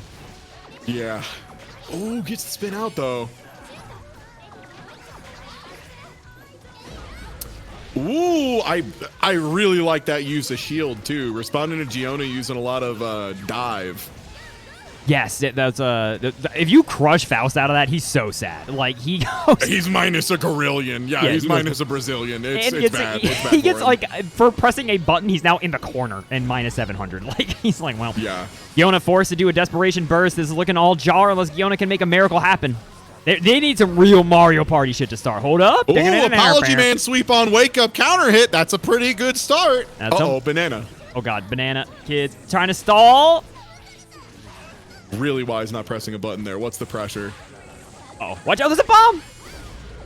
Oh no, little fella unlocked. Did you see what happened there where she 5H'd again and she clapped to make the kid attack, but the kid got blowed up. It was not there anymore. A beautiful animation canceled, definitely on purpose and quite good. Definitely on purpose. just like Johnny and Zerd. Just like Johnny in Exerd. Exactly. Perfect. Correct. Okay. Real quick, Ty. Let's give shout-outs to the homies. Yawns P. Hi Kage. Pewaukee Poncho. Andy. Kubies. Chill Dude. Pluck. Karathis. Game Freak. Azzy. Jojo Maniac. Spartan Laser. Taro. Curl. Sir Bigglesworth. And Jammy Jam. You are the bedrock that this tournament is founded on. The O Tours. You may now go do whatever you please. Would you like to play Fire Emblem Engage? Would you like to play that other game? That's a name I can never remember. The Hi-Fi one. You can do anything. You can play more Strive. So thank you so much for playing tonight. I hope you had fun. I hope you have a good rest of your night. Play Hyper Demon? Mock, you're the only person here who's hyped for Hyper Demon. I'm sorry. Unless you are, Ty. Because I know you were big on the Devil Dagger. Yeah, I love Hyper Demon. That game's tight as hell. Oh, okay, never mind. More games need to give me the option to make my field of view 360 degrees. Other games are cowards for not letting me see behind me at all times. You know who's not a coward? These two players you just stepped on. Oh my god. Oh my god. It's two Potemkin. Oh my god. So big. What way did they do to be so big? We've got my god, the big boy. Ooh, someone's wearing fab colors though. Let's see. We got ID Unknown going up here against P-Cube. P-Cubed is a beginner cup classic. Ooh, good backdash there to get out of pressure. Oh, gets the far slash, but gets reset on the situation. Looking for slide head. The Potemkin neutral is like, all mirrors are obviously going to have a little bit of rock, paper, scissors to them, but it is so clean cut rock, paper, scissors. It's like, this thing beat this thing. Oh, yeah. That was good recognition of that situation. Oh my god, the Mega Fist back. I'm +3 and you know it. We both know it. Wow. That's one thing. That's one thing about the mirror, if you've never played in a mirror before, is like it is definitely a stressful experience knowing your opponent knows your frame data. Yeah, right. And like even at like the level of like not super esportsy yet, that back Mega Fist is huge. So at the very least, P Cubes, they're using every defensive mechanic possible. They're trying to squirm their way out of this one. Yeah. I could be dumb. Isn't forward Mega Fist on block punishable by Potbuster? If you're close enough, almost certainly. I'm not sure how fast Potemkin Buster is, but yeah, forward Mega Fist, you can punish it with like Geo 5K. Also, I'm going to go ahead and put the colors in on who's who here, everybody, just because I know it's a little confusing with the names covered up. Pot Buster's 5 frames in this one? Okay, sick. Yeah, it's 5 frames. I know it is. I'm pretty sure forward Mega Fist is minus... It's like at least -7, right? It's like -5 or 6, yeah, because again, Geo can punish it with 5K. Yeah. Oh, no! Ugh. Wow, you just mash away. Bro, did they unlock instant transmission? What the hell just happened? That was sick. I love drift clownery. I live for Roman cancel drift clownery. Oh, the RC didn't connect. Oh no, this is kind of spooky. What do you do? Yeah, you gotta burst. You gotta burst for sure. Hit the toes. What's the mix? Yeah, because you know what? Hey, you know what you get if you counter hit somebody with Garuda Impact? No, Pot Buster. You get another Garuda Impact Or and that. then a Pot Buster. it's like half your life bar. Yeah, it's pretty bad. PQ managed to take that first one, but that was exactly what I was saying, right? That is the cold. By the way, I gotta say, this lobby avatar, it looks like a character from Lisa. I wonder if that was on purpose. You know what I'm talking about?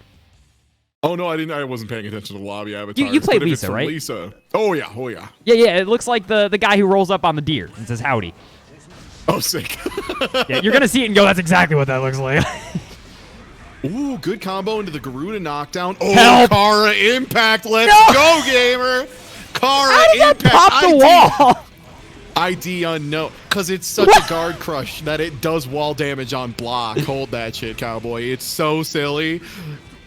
Bro, I love how that tech blasted them both full screen. I think a large part is just because of how big Pot is.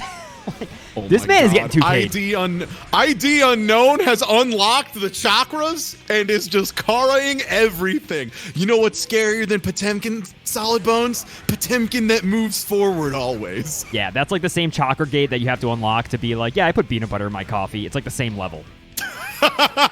Yeah. I microwave my cereal now. That's Apology Man is the only person like behind that one. That chakra gate is just for him. We are not allowed. Oh my god, please help. The Garuda pressure is annihilating. PQ pull their platforming, dude. Yeah, ID unknown just deciding like, okay, it's time to turn the jets on. Yeah, apparently, and literally the Jets. They've just Garuded. I wonder if PQ is gonna start getting a little pissed and just Garuding straight back. They're doing the same thing. God. I live for this. I live for this. This is my stuff. Oh my god! That was bold and brave. That was like that 2K was conditioning. Do not get Pot Bustered. You'll die. Chat, you might be asking, but where was the orange flash? To which I have to say, have you checked your butthole? It was behind the shield. It was behind the shield. He was going stealth. Oh, the Mega Fist was slightly... Dude, it's like whoever goes slightly after wins every interaction, and that's going to be dead for sure. Unknown. Tying it up. Oh, and that was the Kara forward back Mega Fist, the one that has weird, unique properties and does more damage and a better bounce for some reason. Kara forward Mega Fist should make the game crash, or back Mega Fist, IMO. I agree. Do you remember in the open beta, or I can't remember if it was the CBT or the OBT 1 or 2, but Mega Fist forward or Mega Fist back forward was still +4. Yeah, no, crazy. It's funny that they hard-coded it to just not be that anymore. Yeah, they're like, now it's just its own special move, and it's minus. Also, dude, I will never laugh harder, I think, at anything at a fighting game event than when the huge letter CBT appeared on screen at whatever tournament that was. Funny. That was the funniest shit I have ever seen. I lost it. I mean, hey, for what it's worth, that first beta test, yeah, that's what I'd call it too. Yeah. Unless you were a soul, then you were the honey. Are you ready for your clean hits? You just couldn't even play. It was rough. Oh, I forgot about that. Yeah, it didn't work. Okay, I'm sorry. Hold up. It's 1-1 right now. P Cubed is Mega Fist and forward against ID Unknown. ID Unknown getting the pressure up. This is awesome. Bro. Oh, this is gaming. Oh, what a bold burst. Is it an Omito burst? One way to know. Yeah, dude, they've got, for the record, the bone is kind of covering it. There is nothing in that life bar. Okay, hold up. That's a lot of damage. Omito burst coming in? RC did not connect. Oh, the chip kill! I was just going to say, you have to be so conscious of Hammerfall chip. Aaron, thank you so much for gifting the sub to V for Charlie. How nice of you. Thank you very kindly.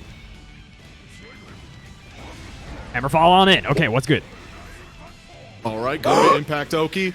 Oh, you know what? You know what? P-Cubed earned that. P-Cubed has been doing Garuda into 2K and Garuda into 2D like it is their job. And they finally said, now's the round. Now's the round also. ID Unknown, right back. Cooking up the gas, mashing 5P. That's when you know we've hit a level. Help. I loved it. This is two Potemkin players ascending with each other versus each other. Slightly scuffed the Buster. Oh my gosh. And that'll do it. Final round. And this sucks for Cubed a little bit, right? They've got no burst coming into this. Green has theirs, so they can avoid at least one big dumb thing. The flick connects. Oh my gosh, and there it is. After making them afraid of the Buster, the meatiest close slash on the planet. Oh my god, that's going to be an RC, but P-Cube theoretically can burst. They do. Okay. Oh, and they do. This would be the gamerest gamer comeback of all time. I want to believe. Oh god, getting harder to believe. Oh, the 6H. Okay. You know what? The thing is, ID Unknown is being so smart about just being very careful, not overextending. Cheeks? Mix? Oh! They tried. They tried so hard to make that happen.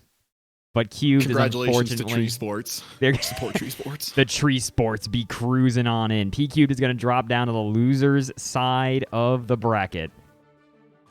And I think my favorite part about that match was you could actively see both players learning and like exploring new concepts against each other as they were playing, and like that's what it's all about, right? Like I think it was might have been a little known fighting game player Daigo who said it's like so important to just use tournaments as an avenue for learning and practice, you know, and then, you know, worry about majors, right? Yeah, exactly, right. Like there's Daigo I think is so great to listen to talk about like tournament mindsets and fighting games and stuff, because he tends to be very real about all of it. Like, and he's just like, hey, what's the problem, dude? Daigo's so real, he got me to buy Crocs, bro.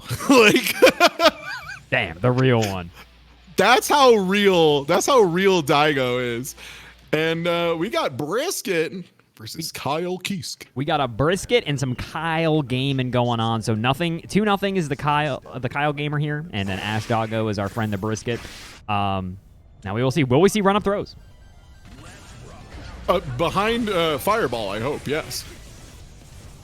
It is a little hard to run up throw on Bridget. You got to really condition to not be hitting far slash. Okay, going for close slash, Oki. Ooh, good awareness, though. Big thing here is Kai has a lot of very strong tools to keep Bridget from getting started. In particular in neutral, yeah, that 6P is going to be so blessed in this matchup, because if Brisket ever goes airborne, which is a lot of her best offense, Kyle always has 6P available. You meant to vapor thrust. Look at me in the eyes. There it is. Kyle players, 2H, I'm nice. I'm nice though. How did you get 2H into CSE? That's awesome. There's some cursed inputs right there. Hold up. Yeah, like you were saying, 6P is going to be so important for this matchup. I wanted to point out something earlier. I don't know if all of y'all caught it, but Ash Doggo FD'd on defense, which made 2-0 with their throw, but then wasn't ready to hit him for it, right? I think that's like so important when you FD in this game. You need to be really looking at your opponent and see, did you make them mess up by pushing them out too far and take advantage? Okay. Ooh, is this safe? No. Oh, I also just wanted to say, like, really good awareness from both players in general about, like, making sure to change options when one doesn't work. Also, Dragon Install isn't real. I refuse to believe this is going to work out. Oh, no. Does the Curse of the Dragon Install? The Curse of the Dragon Install continues. They've tried so hard to make it a good move. God, as a Soul player who tries to Dragon Install in every game, it's never good. It's better than plus R Dragon Install, which is a punishment for messing up your inputs. But it's less cool, so think about that. True. That is correct. Oh, no, that should have been Ride the Lightning for sure, but Ashdoggo now has an opportunity to play some neutral. Help. Neutral's over. Neutral's... Yeah. Really good use of Foudra Arc, by the way. Just using that Kyle Kisuke super dash to lock down the air approaches and make sure Brisket's got to sit down, because she needs space to get going, right? Like, she needs to get you to block some of her pokes, and Kai is a uniquely well-suited character to shutting down those pokes and keeping that game plan from getting going, because Kai Far Slash is ridiculously good. Yep. 5H obviously quite good. 6H quite good. 2S quite good. Like, these are all things that Bridget struggles with, and 6P as well. Obviously, also just Stun Dipper. Like, and Stun Dipper, yeah. I mean, Stun Dipper RC is the best super in the game. 100%. Like, it's not even close. Yeah. Best use of 50 meter I've maybe ever seen. That was almost a Dragon Install comeback. I somewhat resent that because they basically have the same life. I don't think that counts. They almost came back from using Oh my god, bro. 2-0 was a hit in that throw button. Oh no, doesn't quite get the punish. But I really love that bait. That was quite good. Uh-oh, that's gonna hit for sure, Z's. Yeah, going all the way to the corner. To trying to run up throw, just do a little bit of the Kyle stuff. You had $50. There's so much you can do. There we go. 6H not fast enough. Yeah, using those strong pokes to get the game engaged.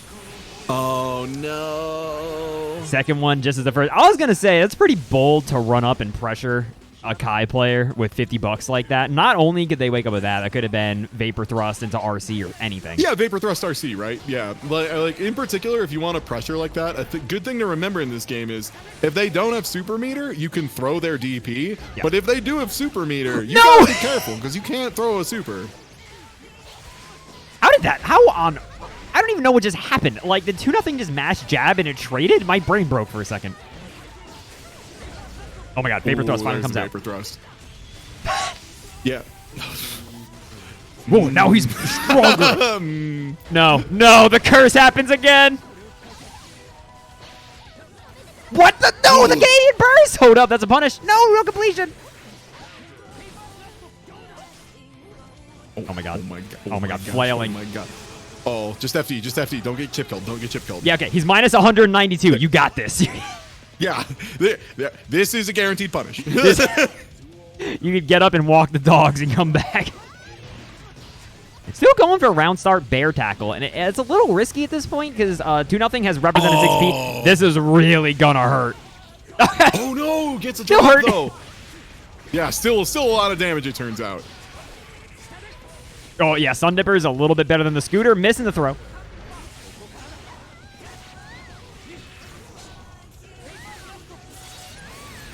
Okay, clean wall break. Only a little bit of life on Ashdoggo. Despite how scrambly this has been. Bear cross up. You are brave. You are brave, Ashdoggo, for going in with that again. Wall break? Wall stick. Yep.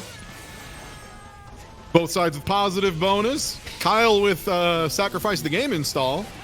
Oh, but the Stun Dipper. Okay. It works out. See, Stun Dipper still works. This is the problem with Dragon Install fans is they see that and they go, see, it's good now. It's good. You know what else would have done that?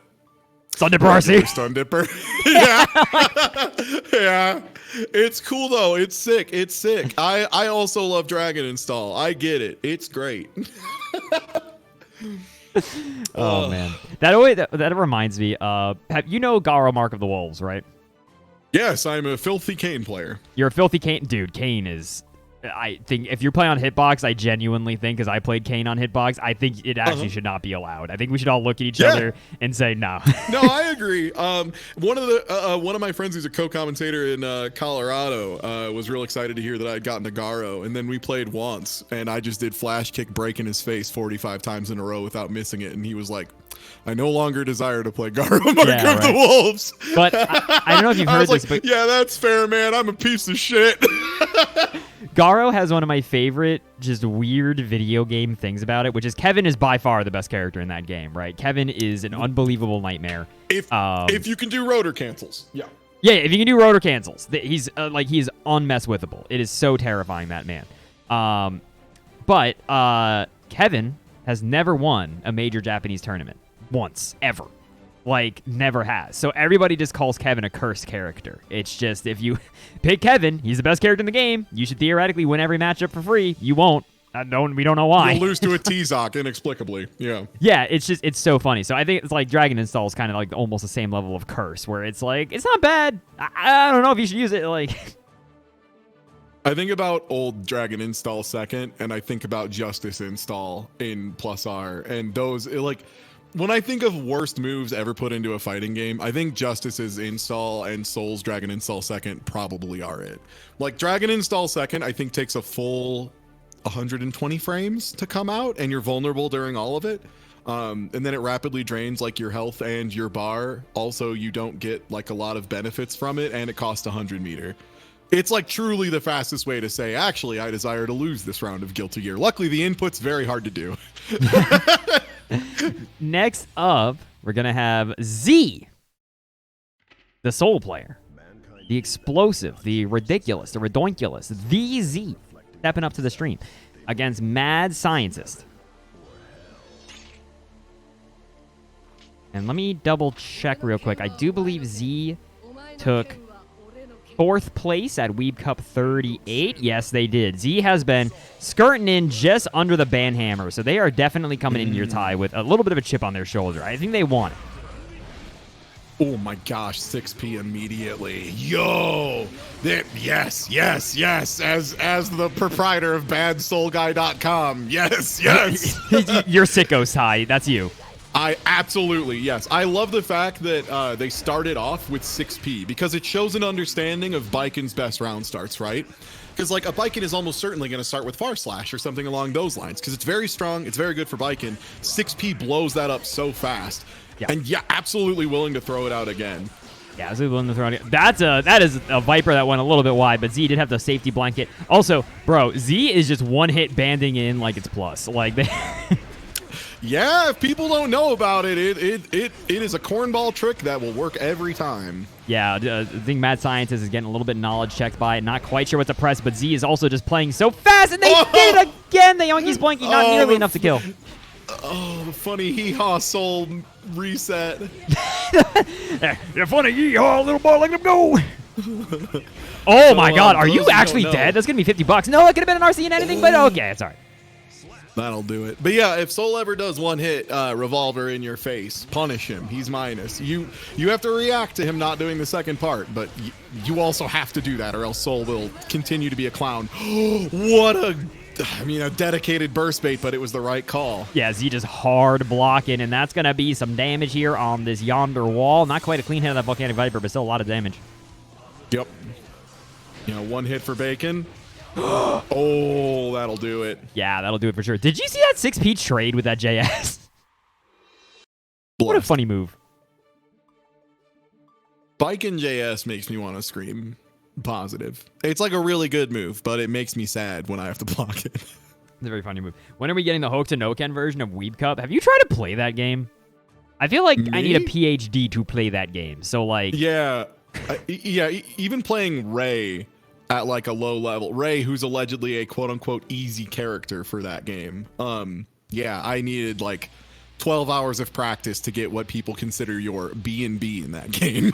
Yeah, dude, it's crazy. That's why, like, I always, there's usually the annual big Hokuto no Ken tournament. Obviously, it hasn't happened for a while. I am, like, waiting with bated breath for it to come back, because that's, like, you leave that game to the experts. Like,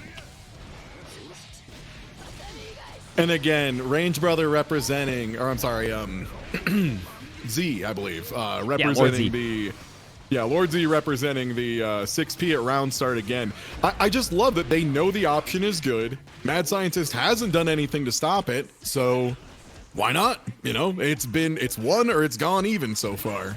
Yeah, that is like the big thing with just tournament mindsets in general, especially if you're a beginner. You're going to find out that what a lot of people will do, especially in a bracket that's like first to two and fast like this, like if you do something and the opponent is caught sleeping about it, do it 7,000 more times. Like a lot of times until they prove that they will adapt, you have to assume they won't. Just like that, they're going for the funny resets again, dude.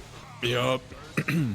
Yeah, it's like one thing I tell a lot of new players is like, if your opponent is telling you something repeatedly through their actions, believe them. People generally have a hard time lying with their actions. Like, if someone DPs on Wake Up 3 times and it works, they're probably going to do it a 4th, you know? Frankly, if they DP on Wake Up 3 times, I would anticipate they do it the 4th time anyway. Like, even if it didn't work. Yeah, that's what I'm saying. Yeah, like absolutely. Yeah, like you have to trust when a player presents you and says, this is who I am through their gameplay. Trust them, believe them. If you have a read on someone, follow your heart. It's the only way you'll get better at doing that, you know? Yeah, Z cruising on in there again. They're showing that tournament mindset that I think is important, which is just being stubborn about the stuff that you feel like your opponent is having a hard time adapting to. So Z is going to be cruising into that big top 8 over Mad Scientist. Mad Scientist dropping down to yonder loser side. We'll see how they can do. And I think next up we're going to be getting Dragon King versus Jam Jar Sook. Jam Jar is no stranger to being on stream, and Dragon King has also been on stream as well. Jam Jars, I believe, is going to be representing that Gold Lewis. Yes, they are. Oh, this is a spooky matchup time. Oh, goodness gracious. Yeah, this is one of them where the big advantage Gold Lewis has is that if Gold Lewis has 50 meter, he can actually tell Chip to shove it. He can be like, hey, get out of here, Mr. Man. And if he does it successfully, Chip loses. Right. So real high risk. Yeah. Ooh.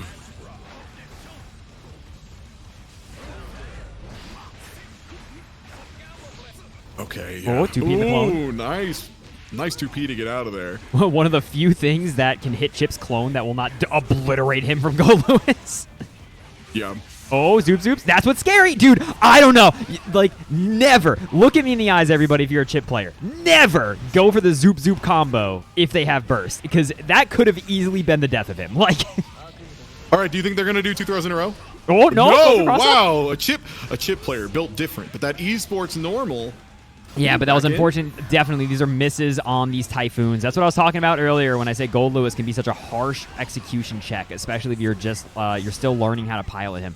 Like those couple of flubs, awful. Oh, especially because so many of the important Typhoons, if you beef it, you jump. And if you jump when you don't mean to in Guilty Gear Strive, you probably lost. It's really rough. 100%. And great pressure here by Dragon King, managing to take advantage of the time before Gold Lewis has 50 meter. Oh my gosh. Yeah, the big cross up. Oh my god, are you dead? You should be. Oh. Yeah, goodbye. See you in Street Fighter 5, everyone. Boink. Street Fighter 5? See you in Street Fighter 5, everyone. Goodbye. Yeah, just Alt F4 Strive, boot up Street Fighter 5. It's like, hey, everybody, we're changing the game. Chip getting punched back to the 7 frames native input delay days. Yeah, punch straight. Back through time. Okay, gonna block that, but... So now this means if you land the big old confirm, now you go for the juicy wall slump stuff. Are you going to do it?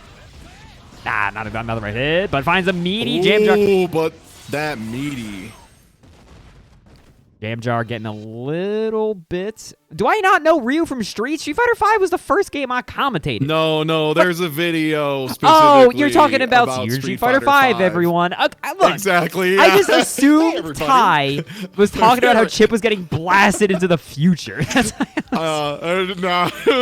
See you in Street Fighter 5, everyone. Water without any ice. Water without any ice.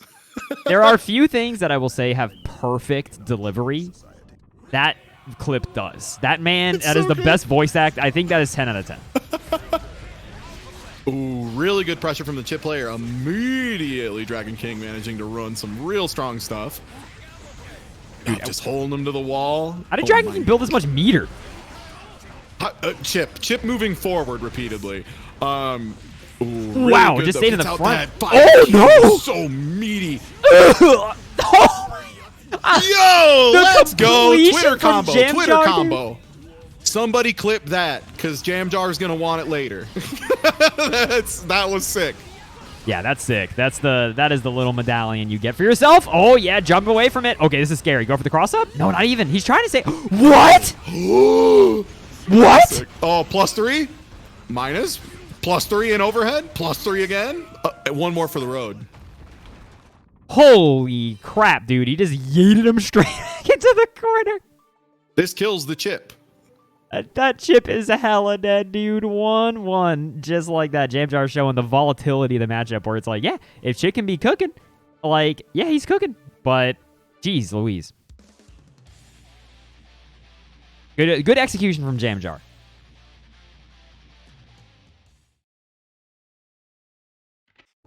Damn it. Now everyone in the internet's going to think I'm a fake fighting game fan. I thought you were making a different joke. No worries. Oh my gosh, the 2H in for the 2-hit pressure. Yeah, getting away with that overhead. That's another one of them that if your opponent shows that they're ready for it, you got to stop immediately. But so far, Dragon King's got away with all of them. Oh God, please help. Dragon King, unfortunately, every one of Dragon King's bursts miss on the behemoth, but have to deal with the 6P. Oh God, please help. Ty, help! Mix. Oh, that's right. You have 50 meter. You don't got to block nothing. You don't got to block nothing, no how, unless they're far enough to... Wait, what a mash! And that was a combo? Yeah. Typhoon confirms off like everything because it's how he gets his good Oki. Because now you can jump and get a safe jump or just slam in there with your Dragula. Oh my God, +3. Dude, I would like to have everyone look at Dragon King's life bar and remember most of that damage was by blocking. Yeah, Dragon King might not get burst back. They're definitely not going to get burst back. One more guess for your entire life. Good FD but there's nothing left in the tank. The JD, the grabby hand, Jamjar is going to move on. Yeesh. Ow. It's one of those things, especially if this is like your first fighting game and you haven't encountered a character before, that it is truly worse to block than anything else. Yeah, Gold Lewis, you block him and you kind of lost. Like, you just truly can't even be put in a situation. It's outrageous. So we do have our winner side of top 8 already figured out. We've got Tree Sports representative, ID unknown. Sorry, I will put the tree in front of their name. Tree Sports representative, ID unknown. The Potemkin we saw earlier is going to be going up against Z. That should be a crazy matchup. And then we've got Jamjar Suk. They're going to be going up against Lord Gaben. That is going to be our winner side of the top 4. Losers are still figuring it out. Just taking a quick scan, talking about some mild upsets that I noticed. Mingus, who we saw in the beginning of the stream, who was a chip player, if I'm not horribly mistaken, they did get knocked out on the loser side by one Mr. Pumpkin, who is cruising through this bracket. Let me see. What else do we got? Turbo was knocked out by Senshi. Cross-Eyed has been taking names, but Nafo knocked out Cross-Eyed. They're going to be fighting Dragon King up next. Only got a couple people left in this bracket. Ty, we're moving into the big top 8. Do you want a quick breather to run grab some water, something of that sort? Yeah, sounds good. Yeah, I'll use the restroom real quick and be right back. All right, get the hell out of here, Ty. This man's crazy, I gotta say. I stream for more than like 4 or 5 hours, dude, and I feel like my muscles are gonna dystrophy. Like, Ty did a full stream and then raided here. I don't know how he does it. Man is built different.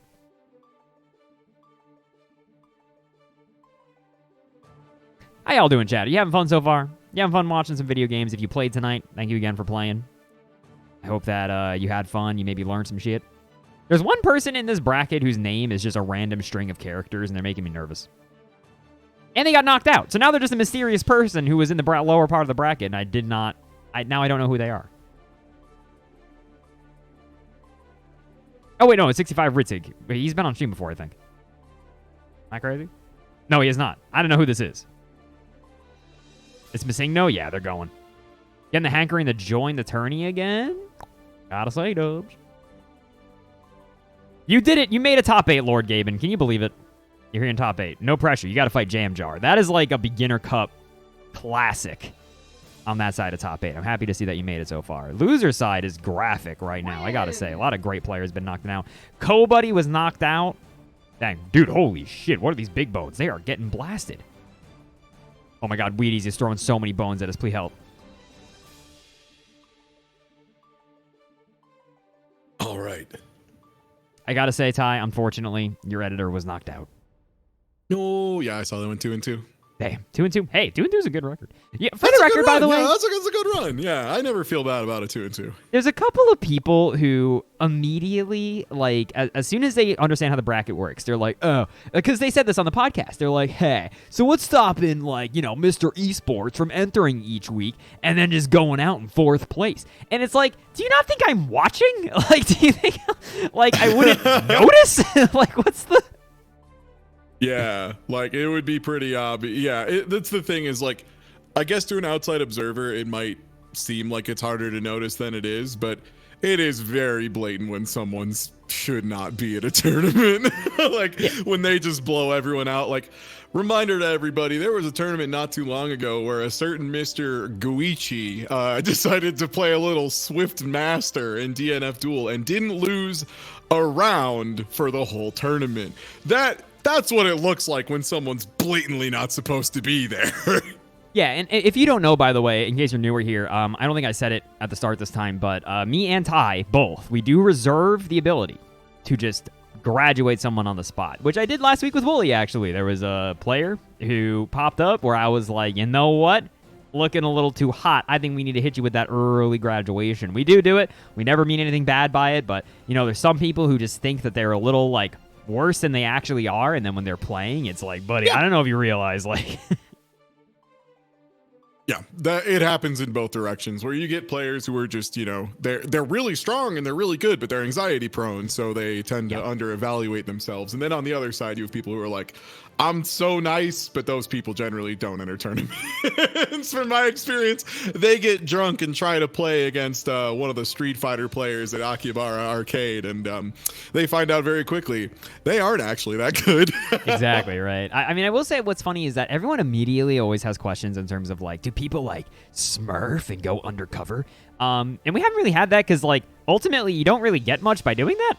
Like, I don't think there'd be too much incentive to do that for a beginner bracket with no money on the line. Yeah. What are you gonna get? The glory that you did something that you knew you could do, I guess? Like, I don't know. Yeah. Yeah, right. That's why, because that's why also people ask, like, oh, is there a matcherino? And it's like, no, because that's how you get those Smurfs. Like, exactly. Yeah. Beginner tournaments can't be for money, or else. Yeah, exactly.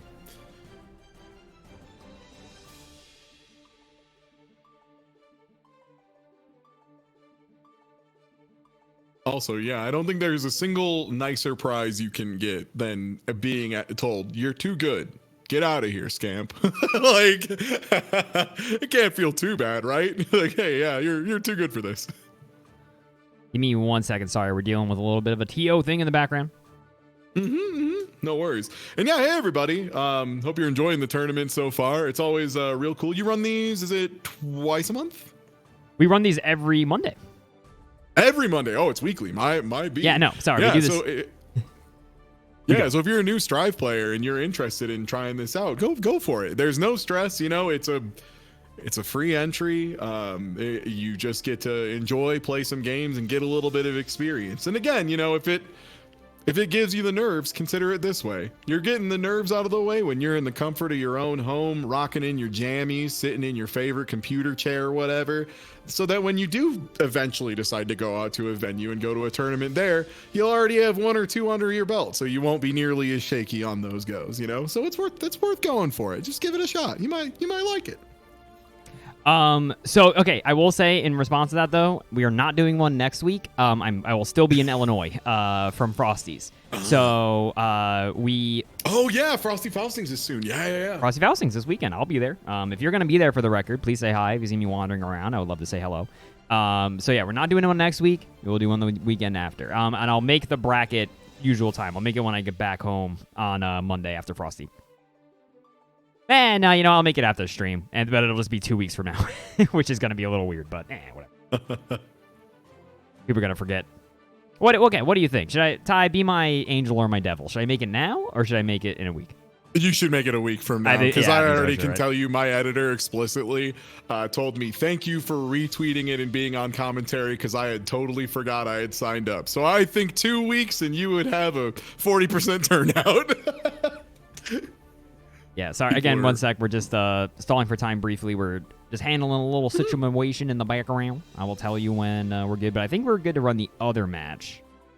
Yeah. And yeah, if you're here from the Sajam raid or from my raid earlier and you haven't already followed, please do. Bones does a lot of solid content here. I know you've been doing some DK64 rando runs, if I remember correctly. Been doing a lot of DK64 rando. Yeah, so like, come check out Bones during variety time as well. I think you'll like it. Good personality on this kid, I think. Well, thank you, Ty. Well, Ty is also sick. If you're here from the Sajam raid and you're not sure of who Ty is, Ty, I don't know if I've told you this, but I think the first time I ever like heard of your existence was you did the ancient Retsuprey with those Flash horror games. Yeah, Spooky Drive-By. Yeah, I remember. Yeah, dude, Spooky. I was just literally gonna bring up the Spooky Drive-By. Like that was like you. How hard you laughed at the spooky ghost running across the screen is maybe one of the funniest things I've ever reacted to. But we've got it. So bad. On stream, everybody, we got Jam Jarsuit going up against Lord Gaben as our first match for top 8. May, a woman called May. I'm glad to see some May representation. I think May has the juice this patch. I think you can make May do some work. Yeah, I think maybe putting in the work. I think she has for a while, but Gaben also has been putting in that work. She has been around forever and ever and ever. And I think it's good to see Gaben finally cracking that top 8. They were popping off earlier in the chat. Ooh. Yo, good OHK into the corner. The big damage. Oh, goes for a reset. Oh, you got to be careful pressing on the May pressure. No super wall break, but still a pretty good lead. Oh my god. Good knockdowns. No, a little bit of a miss on the back scratcher. Ooh, good YRC to say no pressure. Oh, but always a little scary, right? Because now Jamzar is really not building meter. Oh. Bro, she's getting hack and sack, dude. Got that 6H Esports into plus a Gorillion Typhoon. Oh, what a 6P! Bro, Gaben had to 6P that 9 million years ago. I good call on not bursting. I am fairly certain that was all burst safe, and I just want to say really good awareness there. So many players would have just snap bursted. Yeah, 100%. Blocks the low. Jamjar's got the pressure. I gotta say, it has been really great seeing Jamjar's growth as a Gold Lewis player. Before, they were dropping a lot of their behemoth pressure, but now, like, Gaben was T-posing. They actually dash blocked it? What? Misses the punish. No. A little bit of a miss on that punish. Ooh, but hold up. Hit, though. It's May. Confirms into up Dolphin. Little too far for the 6H. Go over the Skyfish, but why did you back off? You had the opportunity. Help. Punish? Oh no, that's no. You're so. Oh my gosh. Ness up smash. Yeah, Ness I'll show up you smash, an allium. Good stuff. Really tense first couple rounds here. Going into 3. Another beautiful overhead kiss in the corner. I love that. The execution is so good there. Good awareness to 5P when the Dolphin whiff to get that wall break. Oh my god. Oh my god. Jam Jars is swinging. Oh my god. Oh my god. Sandro swinging. Lord Gaben getting pressured in the corner. Yeah, YRC, please stop. Oh, that's so bad. No, gets hit by Thunderbird. Crosses up out of the corner, though. Close slash, up Dolphin. That miss Behemoth could spell the end of Jam Jarsuit, but they get to play neutral one more time. What do you got? That's a pretty good neutral. Yeah, you got to be aware of that round start option. Oh, the low to seal it. The low to seal it. Jamjar is going to get that first one. Bro, this is a sick match, I got to say. Both of these, not only Beginner Cup Classic gamers, but I feel like this is a very even match. I'm all about this. Yeah, I think both of these players are representing their pressure incredibly well. The fact that we're seeing YRCs start to come out and players have correct reactions to YRCs is really impressive. That's really hard to do correctly. Almost missed the match. Well, we should do more radio commentary for matches, Ty, and just like, have just a black screen and just go, he's a sure hitter. The lows. Jamjar, I think, is really starting to get a feel for how Gaben is typically defending and is finding those openings. Yeah. Bro. Oh, and The jump outs just aren't happening. Yeah. Could you imagine if Ness could jump and do his up smash? Cool. Oh my god, that hit! That was unfortunately a very bad burst. You are now going into the last round. Look at the burst, dude. There's nothing in it. Yeah, that hurts so much. And for what it's worth, that's definitely a Gold Lewis thing. Gold Lewis has extreme LFL. You can't actually burst this character energy, much like Happy Chaos. I gotta say though, May's also pretty like that a lot of the time, so she doesn't get too much of she hits you up in the air. Yeah. Ooh, the drone made it weird. Great JS air-to-air, though. Jam Jar's well aware of Gold Lewis's no, I'm Mr. Airborne button. Ooh, great confirm. Just do a super. Just do a super. Oh, the blind spot actually made that nothing happen. Dude, that in a weird way, I think that made them waste so much more FP because they were just holding it. There's no way. There's no way, right? Yeah. Brutal. Jam Jar with the 2-0. That first match was so even, but Jam Jar definitely got a feel for their offense, and they're going to be cruising on in the grand finals. Okay, real quick. We have some bookkeeping to do. I'm going to have to ask all of you, especially the Tree Sports fans. I'm going to need some 07s of chat because I got to say, we saw him earlier on stream, ID unknown, that Potemkin. We were doing a little bit of research. We looked at the wrong person when we were looking over at the rating update. ID unknown, you're hella good. You are too damn good. IMO. You have been cruising through this entire damn bracket, beaten everybody half to death, and you have cruised all the way to the winners finals. But we're going to hit you with the early graduation. We're going to see who else is going to take it. So they're going to be just treated as a bye in this bracket, which I know is weird to do in top 8. But we got to do what we got to do, Ty. Tree was the Potemkin who was absolutely slaughtering the Karas, right? Like, absolutely doing, like, Kara Garuda, Kara Garuda, into Kara Buster, into Kara back Mega Fist. Yeah, like, look, all I'm saying is if you think they were too good for this, I would also agree. I would be, yeah, like, Kara back Mega Fist is so hard to do that consistently. They're good. You should feel good about this. It's because you're nice. Yeah, the Tree Sports gamers, I gotta say, y'all, whatever y'all are doing for the practice, let me in on it because I gotta know what's going on. Because I think they have like the whatchamacallit, they got the Space Jam secret stuff. You know what I mean? Does anybody get that reference or just me? Do you know Space Jam's high? I know the secret stuff. Do you mean Michael Jordan's cum that he puts in bottles for the funny tunes? That's what it is, right? What else would he label as secret stuff? I don't... I'm like, hey, Ty, my friend, do you want to be on commentary? And he gets up here and he's like, Michael Jordan's cum? Yeah, yeah, it's good, dude. Yeah. Good, dude. Hey, I'm having a good time on commentary. Hey, are you worried about getting, like, banned from Capcom or something? Because if so, then I'll just talk about how bad the rollback of Street Fighter V was at release, and I'll just get us both added to that Sajam list.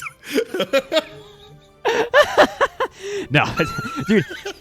It's so funny if you just watch. I think Sajam is the only man. Like everybody was saying that. It's just he got targeted. You know, it was like the sniper shot straight at him, and everyone was like, "Well, we're not gonna stop saying it." Like, they were like, "Well, shit." So unknown is gonna be a bye. So that means that Z is gonna move on to winners finals automatically. So winners finals is gonna be Z versus Jam Jars, which I gotta say that is gonna be crazy.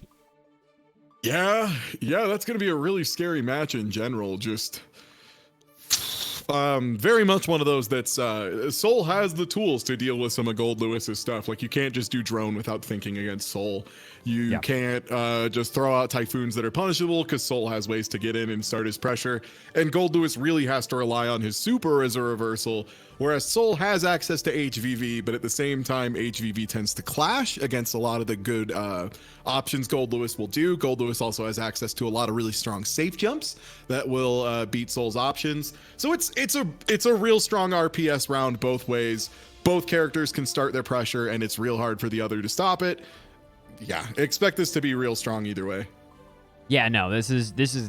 I'm sure it'll be crazy. I think the only thing with Z is that Z has some of the sickest combos in the beginner bracket game, I think. However, I think that like Z has dropped a couple combos, especially in these like top 8 situation. And I wouldn't want to drop a combo against Jam Jars. I would be so terrified of the consequences that are going to happen if you miss a Volcanic Viper over him.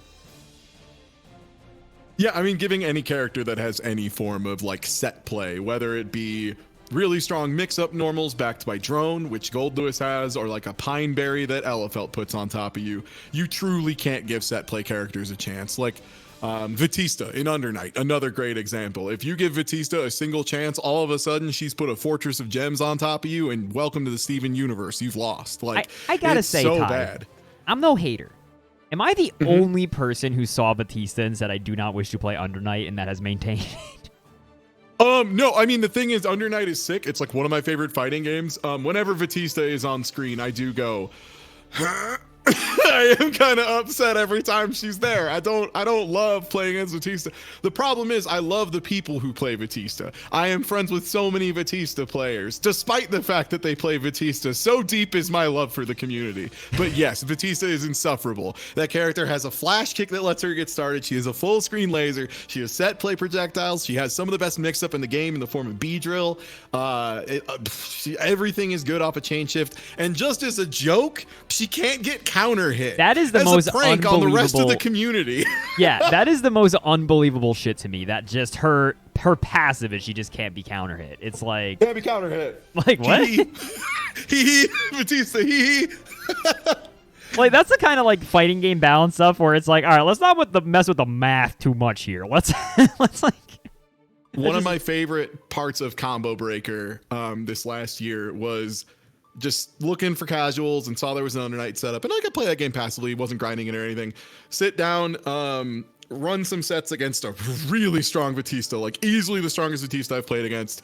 You know, I get fairly washed, but I do okay, and I'm like, oh wow, that Batista's built different. I turn to them and they're like, oh hey, yeah, by the way, I'm Fox of 4 too. I'm like, shit. Like, oh, I see, you're the person who wins every tournament with Batista. This all adds up.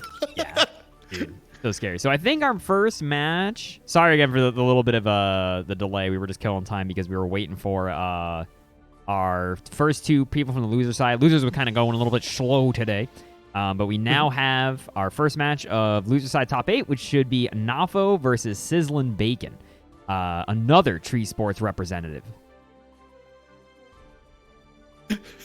Enrich Uranium. The exact quote was, try to master new movements. That was what the developer for Under Night tweeted out when they nerfed the mix-up option that Batista had.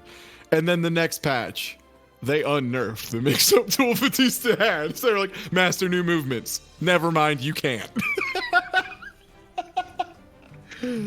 Oh, they're here. The Sizzlin' Bacon is here, everybody. They're rolling up. Is that a Happy Chaos I see? Ooh, little gun gaming? Gun gaming? Bang, boom, etc. Love that guy. Bang, big. When I'm playing him, he's great. Well, yeah, I mean, Happy Chaos is great when you're playing him. So Happy Chaos is a very interesting character. I think like a beginner level, because I think, like I said earlier, there's like 2 characters that I think have hard execution checks. There's Gold Lewis and Happy Chaos, because Happy Chaos, if you mess up too bad, you will absolutely die. Like if you let yourself accidentally get a little bit of a headache, like bro, you'll get blasted. Also, some of the stuff that makes him really strong up front, like shot into negative edge steady aim shot to get the guard crush, is like a 2-frame window negative edge input. Like it's hard. I do it. It's hard. It's not easy to do. So definitely tough to get started with. Yeah, definitely really tough to get started with. Now stuck in this corner, holding this pressure. Dude, this Bridget game. Dude, everyone's popping off always about Happy Chaos pressure, but hold up, back throw incident. This could be really scary. Starship. I feel like it's rare that you see Bridget's DP for some reason. It's a good DP. The thing is, it's a good DP, but the reward off it is garbage. It's just Bridget gets back to neutral. That's what her reward is. Watch next time it hits. It does like 5 damage. Oh, no, I know it do 5 damage. I'm just saying it's important sometimes. Yeah. And actually baited the burst, Sizzlin' Bacon, but a little bit of drop in that combo. And another Starship for you. Bacon is going to burst. They're confident they can try to run this back.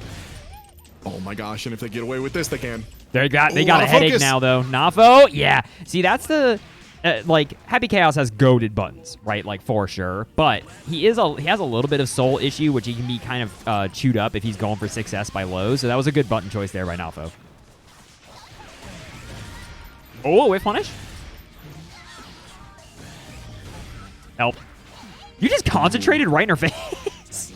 Yeah, the thing is, if you get the guard crush, you can usually get away with it, which... Happy Chaos Gaming. Happy Chaos Gaming. The low connects. Yeah. Hold up, dude. Nafo's cooking, Ty. Let's go. Let's go. Gotta play a little bit more neutral, though. Okay, good BRC to take the offense. Gets a little setup. What's the Schmidt? The overhead connects, and Nafo with one of the biggest comebacks I think we've seen tonight, Sick. Dude. They had nothing. Sick. Brisket's so cool when she gets going. I'm so glad. Can I just say, this is the smallest detail. They made sure Brisket in her win pose or during her win animation has one frame where she makes the same stupid face she had on the +R select screen, and it's awesome. I love it so much. There's like one frame where she does the exact smirk. It looks so goofy. Yeah, dude, it's the same smirk. It's everybody's Discord avatar. Like, yeah. Either that or they put like yeah, exactly that, Sigwin, or they put a blunt in her mouth. I was literally going to say that, and then immediately you posted it. Yeah, sick. Whoa, Nafo taking to the skies.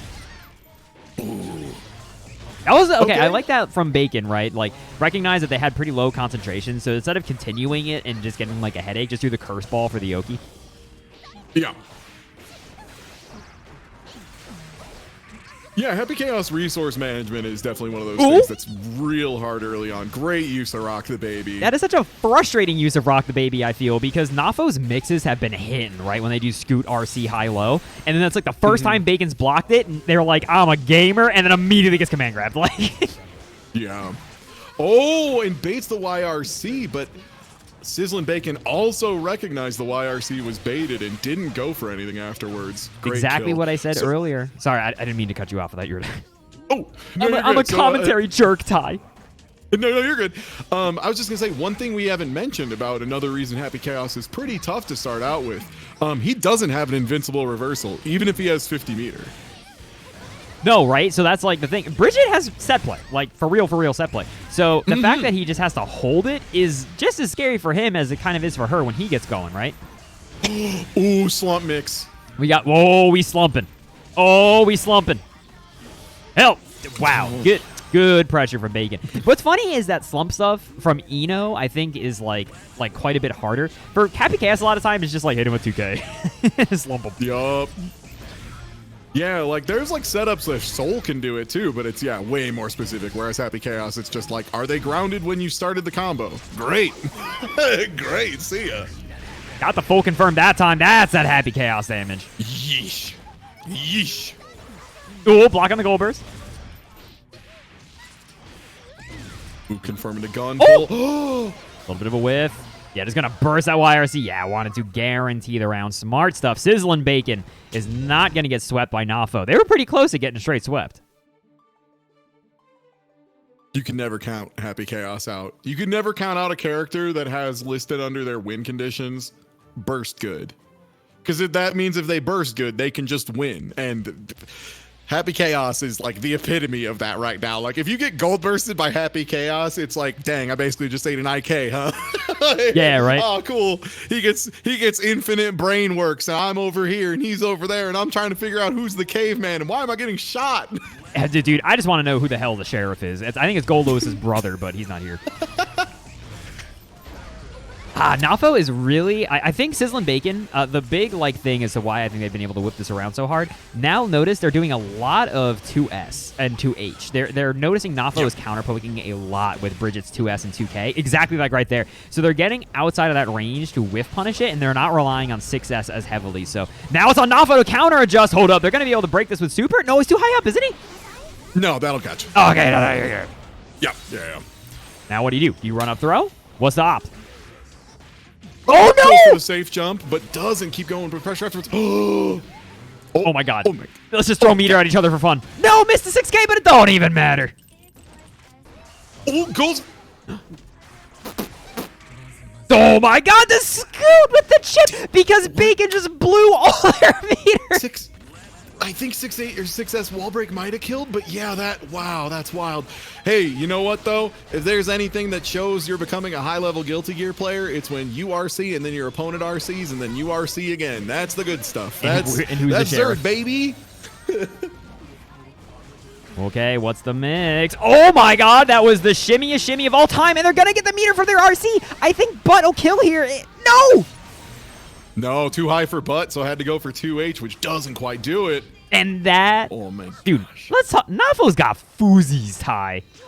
Yeah, Nafo's been really good on spacing and also just converting off of everything, getting the full payoffs for every hit they do land successfully. Like, just in general, not making too many mistakes. Good awareness of what pokes Happy Chaos is going for. And also not letting Happy Chaos just get Curse Ball for free. Because, like, that's the number one mistake I see new players do against Happy Chaos is they're just like, oh, whatever, the orb doesn't do damage. Who cares? And then they're like, oh, no, I'm blocking forever. Help. Yeah, exactly, right. That was... No, that was a really great match between those two. Nafo is going to be moving on over Sizzle and Bacon. Nafo does now have the magic ticket because ID Unknown has been blasted into the sun. So they are now going to be going straight into losers semis. So we're going to have to play the other matches to find out who they're fighting because it's between Hammerlock, Big Bonbon, and then Lord Gaben is also throwing their hat in the ring. Now, Big Bonbon, Nice. I'm almost positive is a pot player. Okay. Almost Well, positive.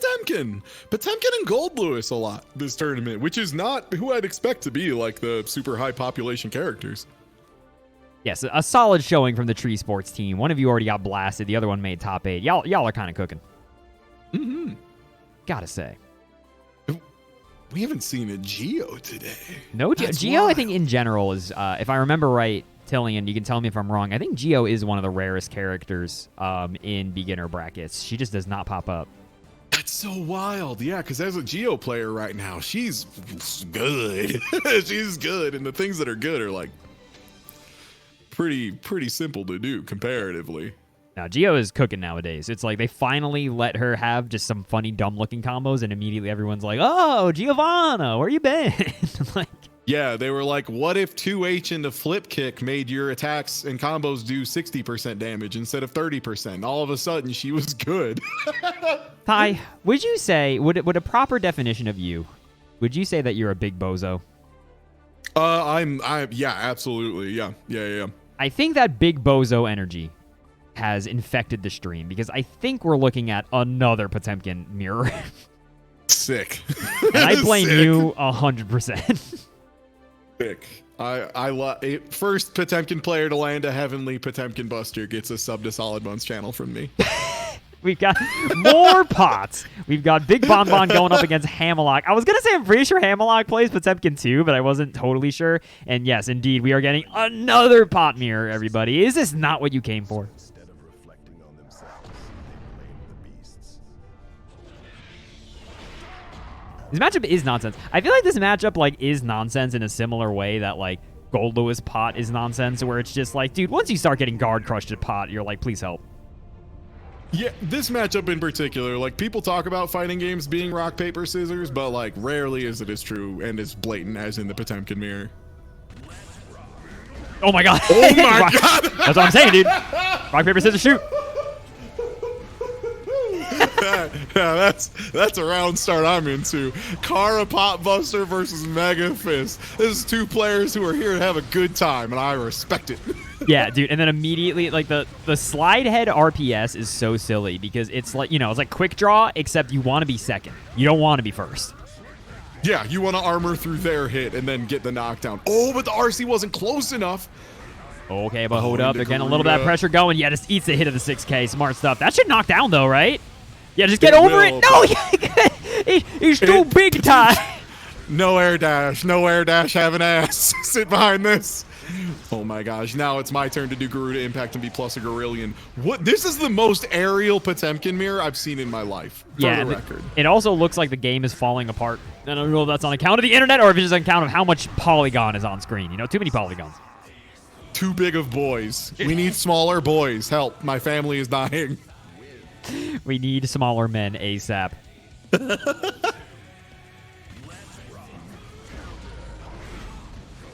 wild. I'm so used to the Potmere starting with the traditional full meter handshake where they 2P clash over and over until they both have full bar. So, you know, it's very dishonorable options. that neither of these. We are getting a little bit of chunk. Oh my god, they're just jumping around. Yeah, like you said, this is such an aerial Potmere.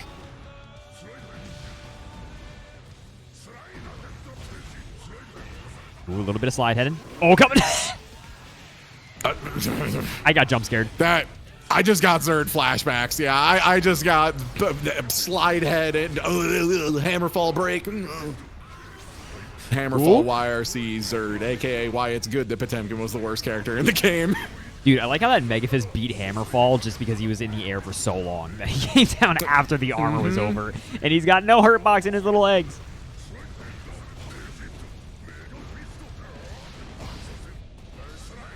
I do like, too, both of these players are very aware that after Megafist forward is blocked, it's their turn, unless it's airborne, and then it's not. Ooh. Ow. Hammerfall break. That was the big 2 hits. I actually wasn't sure if he could have mashed out of that. That looked a little slow to me, but it did indeed work out. And Lord Hammerlock is going to take the first game here with the red Potemkin, as is tradition.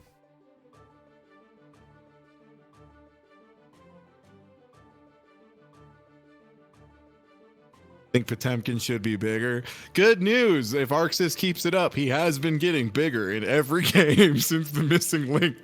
Yeah, he's been getting slow. I mean, which is impressive. He started out pretty large.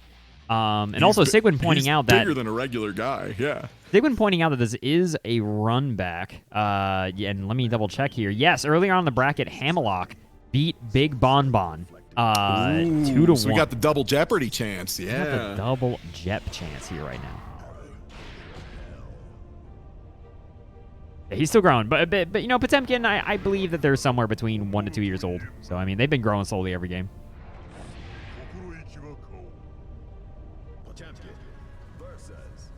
Is that the lore? Sorry, I don't have Wooly on the stream, so we have to make up the lore. Yeah, I can confirm that. Yeah, that's true. Yeah, I know that. Yeah. That's funny. I didn't know that. Okay, that's the only bit of Guilty Gear lore that is good. I'm putting my seal on. He's got big bonitis. It's a terrible condition. Do you know? Speaking of bonitis, I don't know if I told you this factoid last time you were on. You know that character from Futurama does not have a name. Huh. They only ever refer to him as 80s guy sometimes, or like he never is called a name. Sick. Which is so funny. Oh, the 2D whips. He just a 2D again. Oh God. No. A little Kara Buster to confirm. Just for brutalization, Hammerlock blasting him with the heat knuckle after. I'm pretty sure a 2P would have killed Ty. I mean, for what it's worth, it's not a bad option to go for. Multi-hit stuff, especially at low life versus a high guts character like Potemkin, is like a pretty legit option. Like Anji in particular, right? You got to remember that the farther you get down someone's life bar, if their guts rating is high, they take less damage. And like Potemkin is very much no exception. Not as important as it was in Zerd overall, where you regularly see chip players just do JP 45 times to attempt to kill someone. What? Is that good?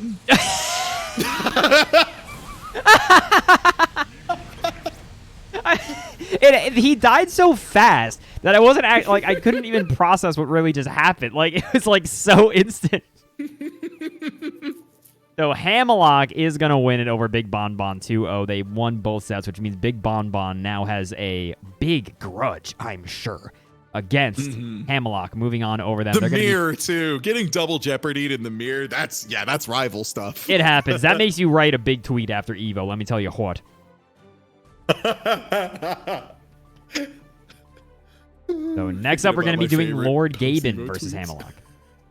Ooh, nice. Lord Gaben was the May player from earlier, correct? The Lord Gay play. I misspoke, Tuesday. Please do not shoot me into the sun. Okay. I said he's Lord Maben, the... he's just really happy to play May. Lord Gaben, the May player. Stepping up. It's going to be up against Hammerlock. This is going to be determining who's going to be moving on to loser semis to find out who's going to be fighting to get into that big old top 3. So the loser semi in particular in these beginner brackets is one of the biggest matches. Dude, Mick right click, I talk about that all the time. That the funniest thing about that Latif tweet is that it happened, but then more importantly, Peppery just tweeted after, kind of nasty with it.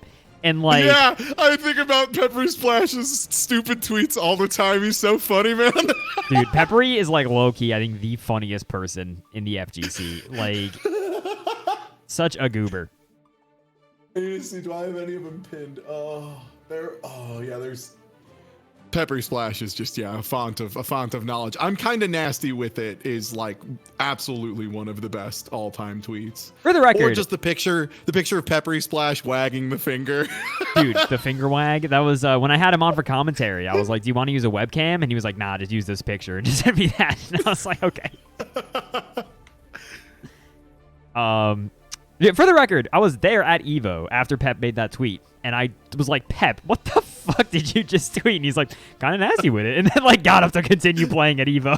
Like, it was just so funny too because they were like right side by side, so you just see like this big tweet that's just so mad about losing the Zato mirror, and then on the other side, yeah, I'm kind of sick. Like it just. It reminded me of like hanging out playing games in one of my buddy's basement, and there was like. We had like a couple setups across a couple rooms, and I just remember hearing Noah from another room go, "I'm so nice!" And I just think about that all the time. And that's like, I imagine Peppery Splash just sits up from the set and just goes, "I'm kind of nasty with it." And just goes about their day. I kind of am. I remember, dude, I was sitting next to, all right, we've already talked about Michael Jordan, so we can say the word generally now. You've uncapped the stream. I was sitting next to, James and David, right? Like during that, Lord Gaben switching the Testament. Ooh. You know what? I can see it because Potemkin May is like pretty unstable and pretty scary, whereas Testament Pod is kind of rough for Pod. But dude, Testament players always complain about this matchup. They always, because like you can't be quite as autopilot-y in this matchup as Testament is against other characters because Slidehead is just such. It is like if you shoot a fireball and he slideheads you, you are so sad. And not a lot of other characters have tools like Hammer Fist or Slidehead to invalidate a single fireball that hard. So we will see. I don't know. We've seen this matchup swing pretty heavily, I think, towards Pot in these beginner brackets. Yeah, I believe it. Yeah. Uh-oh. Uh-oh, I'm telling you, dude. Oh, no. I mean, if this happens, it don't matter who that character is. Oh, that would have been dead. Wow, I can't believe they managed to get out of the corner situation. Oh. Dude, Hammerlock was just chilling. Hammerlock is just hammerballing his way in. That's what I'm telling you, dude. It's too scary. Yeah. Hammerlock is being so good about when they get the initiative and they get the life lead, they play a slow Potemkin, which is the scariest Potemkin of all. A Potemkin that's patient because they know they only need to touch you one more time and you're more likely to mess up than they are. Horrifying. Absolute nightmare. Speaking of which, here it is. Oh my god. Bro, Hammerlock has been so. This is what everybody's like, bro, this Pot player is sick. He's been wrong on every guess on when they're going to jump. He's just heat knuckling over their head. It's rough because that's the thing, right? Like, you have to enforce that RPS. You have to show that. But yeah, it always feels bad when you miss it. But that. Oh, not quite. Oh. I mean, this would be. All right. So. What? What? Do we think Lord Gaben's going to character swap here? Because I have to imagine you have to, right? I have to imagine they will. Why the hell did that 5K beat the taco? What? Look, they made Potemkin's hurt boxes extra funny this patch. That was the one thing they did. Like, they've nerfed Potemkin in a bunch of ways, but they also gave him some real he who do it buttons that are so good. Gaben is sticking with Testament. Oh, sorry. That's point goes to Hammerlock. To Gabe. Bacon is sticking with the I wonder if they've played against Hammerlock with the May and they just have lost confidence in it. There may be behind the scenes stuff that we're not sure of. Absolutely, yeah. Like, especially when we start getting later in bracket, the chances of these players having played each other in the past goes up pretty dramatically. All right, Gaben has been able to set up shop a little bit more this match, but Hammerlock, just the slidehead knocking down the Gaben.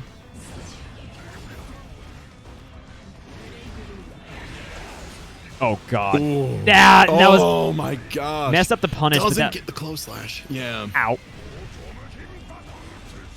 Gaben does have $50. You did, yeah, I think that was a hard bait on the dog. That the dog does not come out.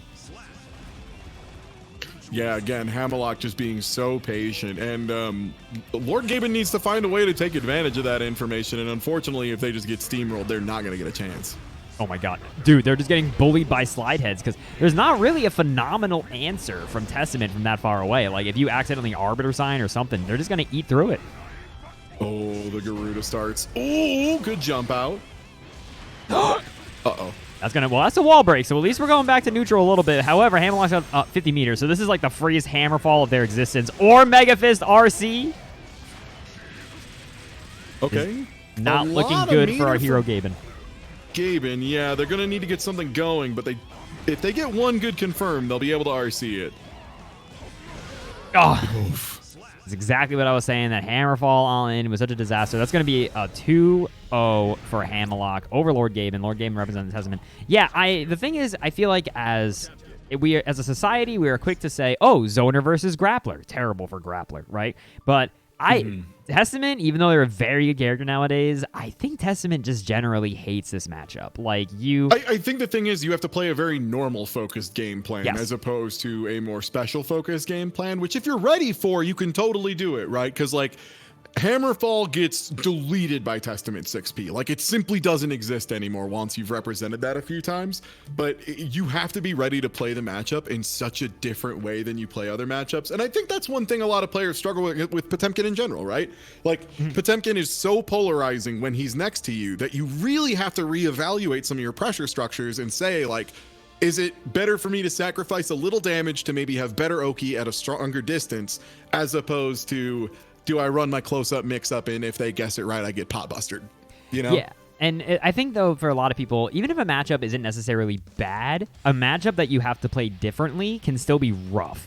But speaking of rough, everybody, this is going to be our winners finals of the night. So this is going to be our first... Somebody's gonna die in real life. This is such an explosive matchup. Oh, my goodness. This is an explosive matchup and two of the most explosive players that I think we've had in quite some time. This is going to be Z going up against Jam Jar. So this is some patented soul gaming going up against the Jam Jar Gold Lewis. I feel like it's weird that the Sage Jam Beginner Discord tournament, the grand finals, is Soul versus Gold Lewis. That's sick. Right-sided brain versus left-side brain. I approve. Yo, barely catches with that Volcanic Viper. All right. Ooh, pressing a little too fast. Goes for the clean hit, waits a little too long, ends up getting an OTG. Oh my god, just 6Ps the other way around. That was a 4P. Good block on the high. The overhead, good awareness. Be pretty clearly saying it's not going to be that easy. You gotta mix me for real, friend. And Z, which is the random banner rover, tried hard bait that burst. It was a little too far away for that Typhoon. Yeah, that's one of them. I think if you're that close to the end, right? If your opponent bursts on you, that's a win. So you just try and finish your combo, right? Yeah, dash up throw is going to work there. Z definitely proving, I think, immediately that they do have experience against this character. They're not totally caught off guard by the behemoth pressure. Absolutely, like that interaction right there of Soul blocking the like upswing and then going in with Far Slash. That's awareness. That's knowing this is the move I get to press on Gold Lewis after he does. Oh my god, that was such a deep JD, dude.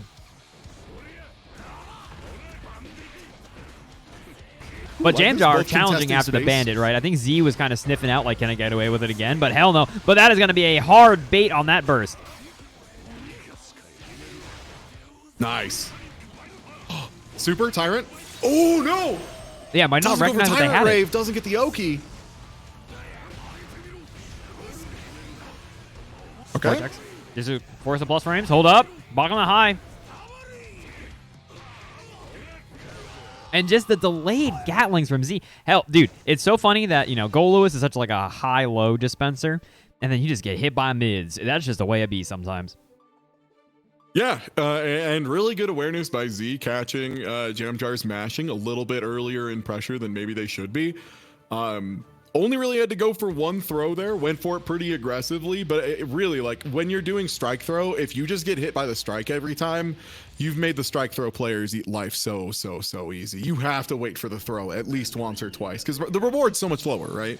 Yeah, and we did see earlier in Jam Jars' previous matches, they hit that 2P, right? They're no stranger to mash in those in those situations. And again, they will not be conditioned, Ty. They ain't no coward. That's fair. Wow. Sometimes it's okay to be a little conditioned, though. We call that learning where I come from. Nah. Ooh! Oh, the reverse hit training mode combos? Nice! Dude, Jam Jar Gaming. Dude, I gotta say, a lot of people coming into this were like, Z's got the nastiest combos in the game, but geez, Jam Jar. Jam Jar has been putting on a display of, if you're a Gold Lewis player and you want to post on Twitter, it should look like this. Yeah, they ain't posting to World Star. They're posting on Twitter. Oh my gosh. Throwing in the corner. Jam Jar just 2P, they're both just waiting. Yeah, this is two players who know the other are very likely to reversal given the chance. I think I was a messed up Behemoth is accidentally JHing from full screen. Brought down by the bandit. Dude, how does he keep getting away from these bandits? Oh. Okay, 100 meter. You got to respect all Soul's options here. Oh, the second hit. That's Ow. the miracle. Oh, you died? No! No, misses the clean hit. No, that's so hard. That's so hard. For what it's worth, on a heavyweight character, doing the second close slash into clean hit heavy volcanic viper is so tight. Because if you hit the close slash too late, they OTG. If you hit the grand viper or the volcanic viper a little late, it OTGs. If you hit it too early, it doesn't clean hit. So like, kudos to them for going for it. But like, yeah, that is one of those things that's way harder than it seems. Yeah, and it was so scary. I think it would have killed is the thing. So I mean, I yes, respect absolutely, Zeke going absolutely, for it. because it would have wall stuck and then they would have gotten a full charge dust. Yes. Yeah. But yeah, very hard combo, like you were saying. Run up throw whiffs, and Jam Jar's ready with the mash.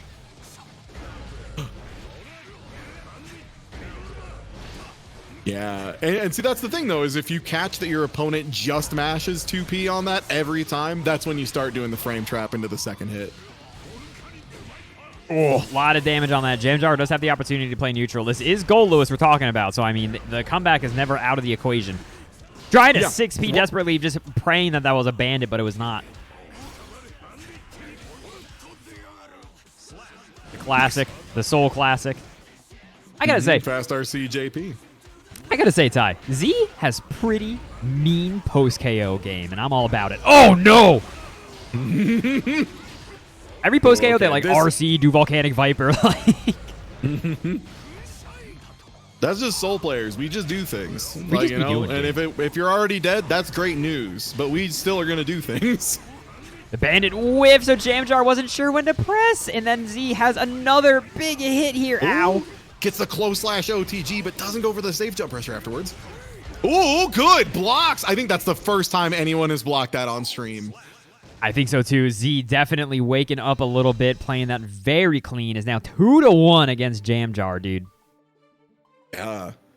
You know, Z. And this is the scary part about Soul. If Soul knows what you're gonna do in neutral, he has a tool to beat it, right?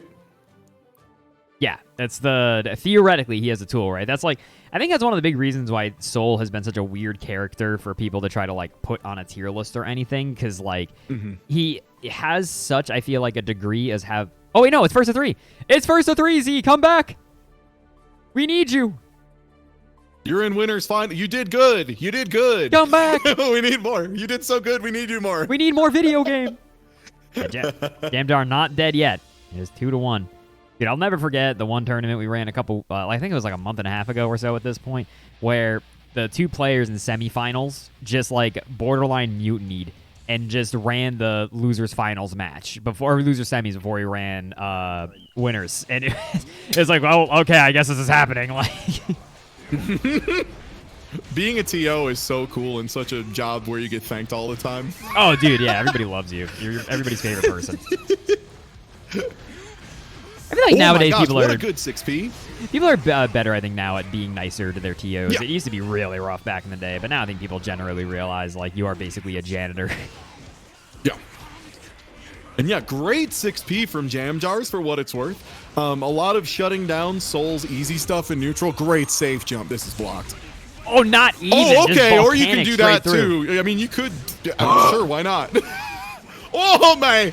Oh, God. Ooh, that 6H was definitely, I think, a little bit minus. Maybe a little bit of a flub. But hold up, Jam Jar. Get the cross up here. It hits. So 6H really consistently will OTG, but in exchange for really good damage, you get much worse Oki off of it. If you can get a close slash OTG, you get really good Oki. So maybe just going, hoping it would kill. Not quite, though. Ooh, trying to JD on it. Okay, just mashing out the bandit. Again, the Jam Jar math. This man will not be conditioned. Shampoo only, please.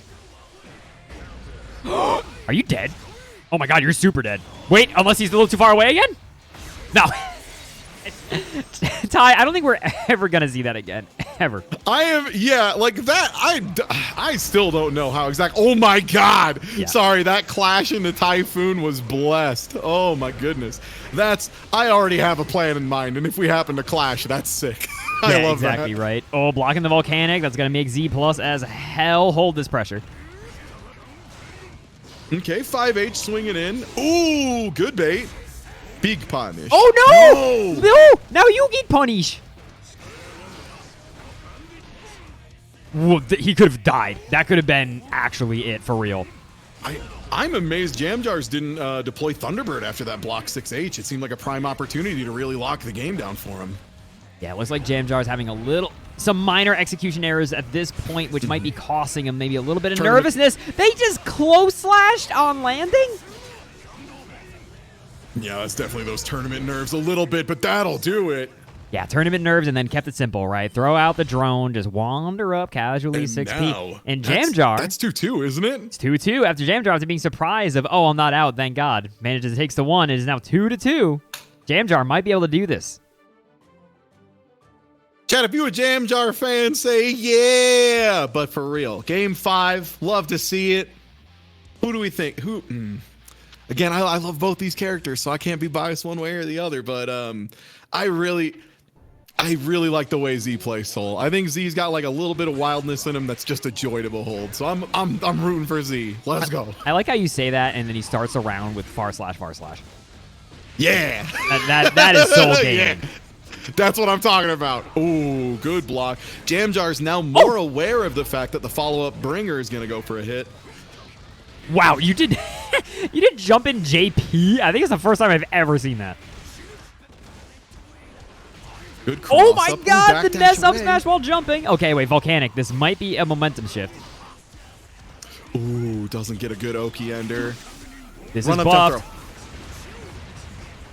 Oh my God, it hit so many times now, dude.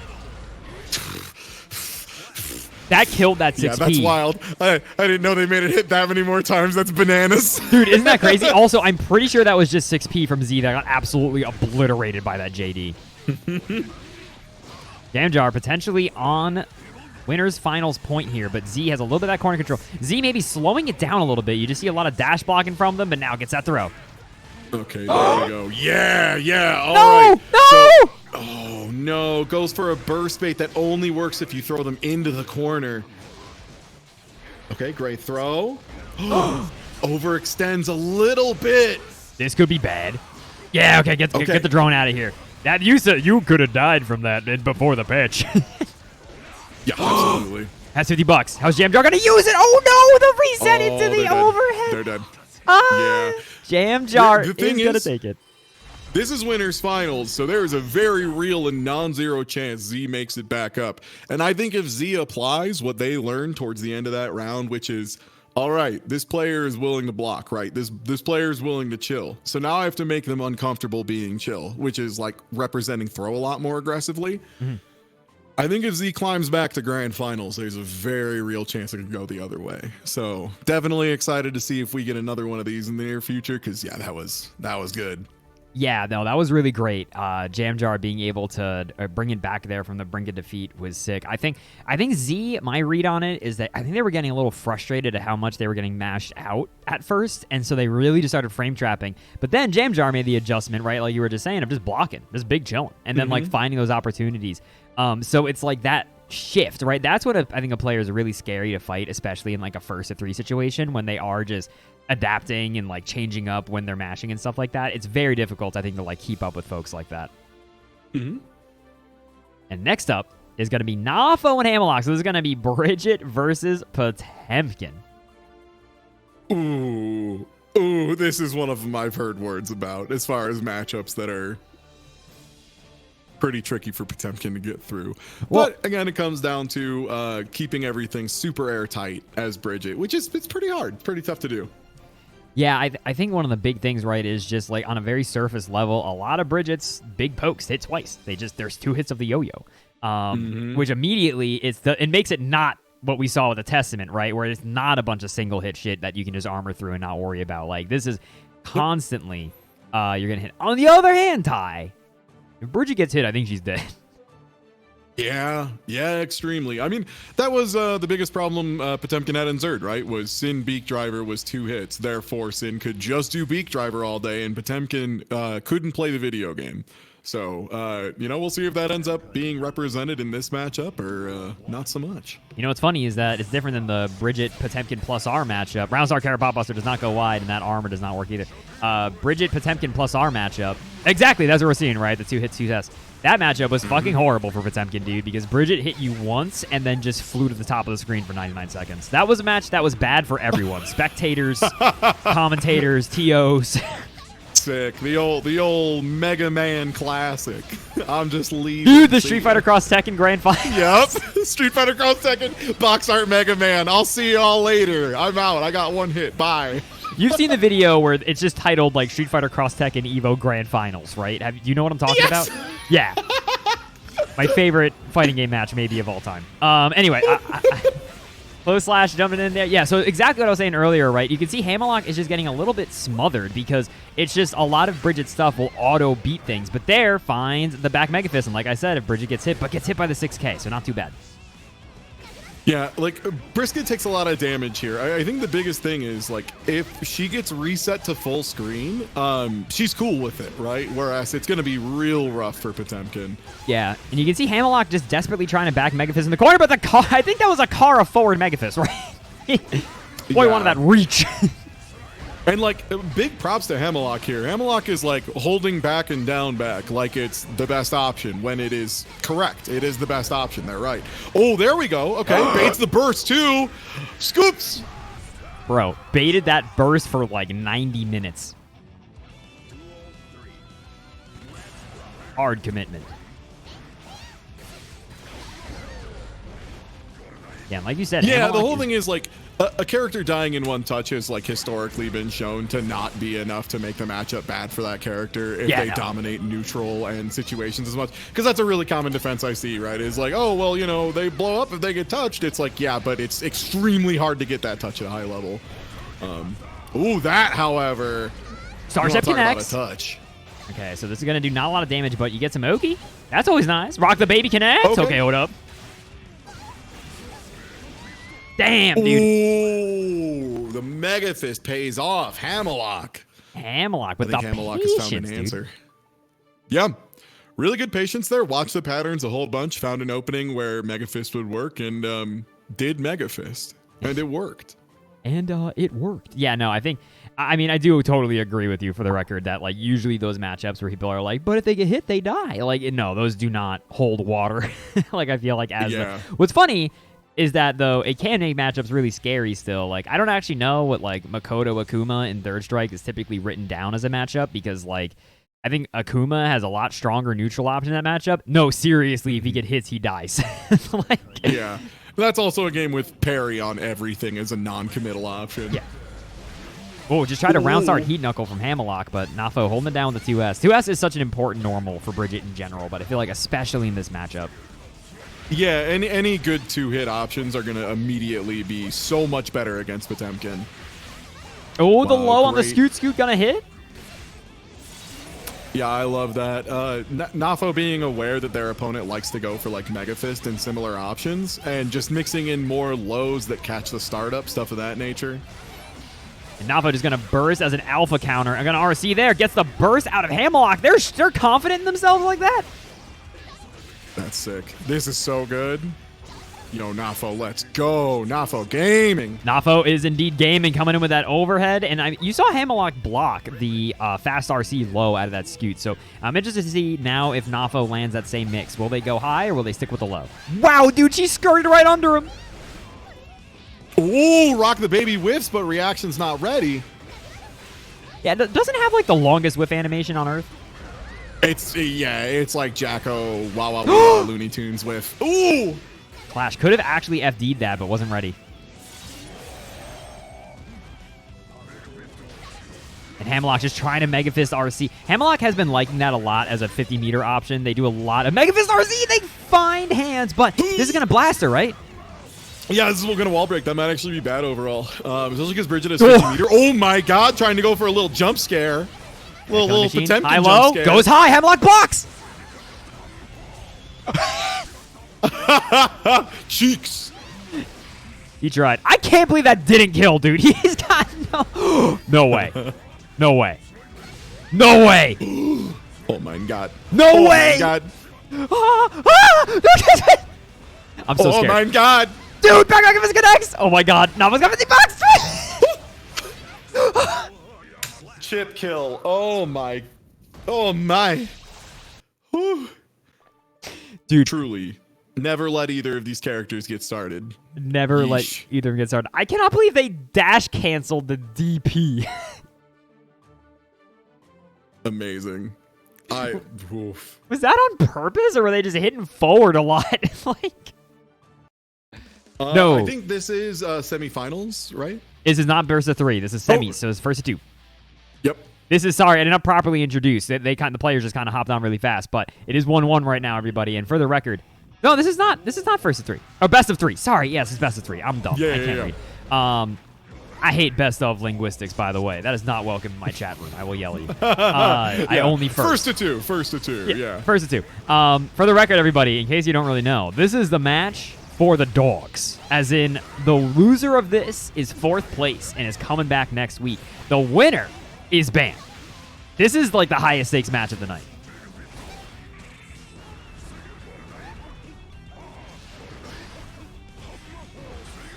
Ooh, RCE, holding it down. Oh my god, RCE dude. is baited. Nafo's got glass ankles, I feel like. They keep getting hit by these slide heads.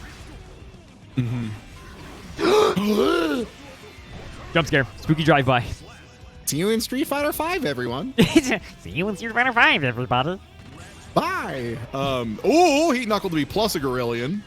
Okay, guess that 2K2D punish, doing not even like 3% on pop. But this Oki, adding up. Oh my gosh, Nafo going for the fuzzy once and then the low twice. I love it. Mixing up those options. Oh, Roger. Yeah, a little bit of the killing machine. Hammerlock stuck in the corner. This could kill. Oh, they're so dead. Nice, dude. Yeah. What a hard call out on back Mega Fist. We are now in double Luigi in the match for the dogs. That was sick. That was so sick. Ooh, jumps over the slide head early. Hammerlock Good getting punish a little... on Hammerfall. Don't let Potemkin do that for free. Yeah, Hammerlock's getting a little aggressive, I feel, with these Hammerfalls. Depends on the bundles and dumping. At least you got the burst out of Hammerlock. Not going to be an option. Nafa will probably get their burst back if they get hit. 6P in the last minute. Oh, this situation's so bad. Oh, goes for the RC. All right. Oh my god, dude. That was... I thought for a second that was going to wall splat and straight up kill her. Yeah, I wouldn't have been too shocked. Okay, hold up, though. Bridge is setting up. Back Mega Fist gets out of the setup. Oh my gosh, goes for the cheekiest low I've seen all night. I love that. You know what? Nafo, even if you don't win this, your setups are nice. This is scary, dude. Mega Fist RC. I knew it blocked on the jab. Hold on, dude. This is coming out of the wire. RC is enough. It is. Yo. You're going on to losers finals, and your setups are nice. Dude, god damn. Nafo, that is the second, like, big-ass comeback we saw from Nafo, dude. They hold it down. Yeah. You know, if you've ever gotten a perfect, ever, you can do a comeback. A comeback's just a perfect where you have resources. It's easier than a regular perfect. I feel like that's only true now after the patch, because before, I swear to God, dude, you could easily have 1 health and literally no meter and just be like, well. Oh man, yeah, me faultless defensing Ram lethal. I can't wait to have resources. Yeah, right. Hamlock, thank you so much for playing. Hamlock is going to be going out in the big 4th place. They will be unbanned tonight. So now Nafo's moving on to fight Z in the losers finals. Dude, immediately, Bridget Soul. Like, obviously, I think Soul struggles slightly with kind of those, like, longer reach normals, but holy shit, please don't get hit by the wrong thing.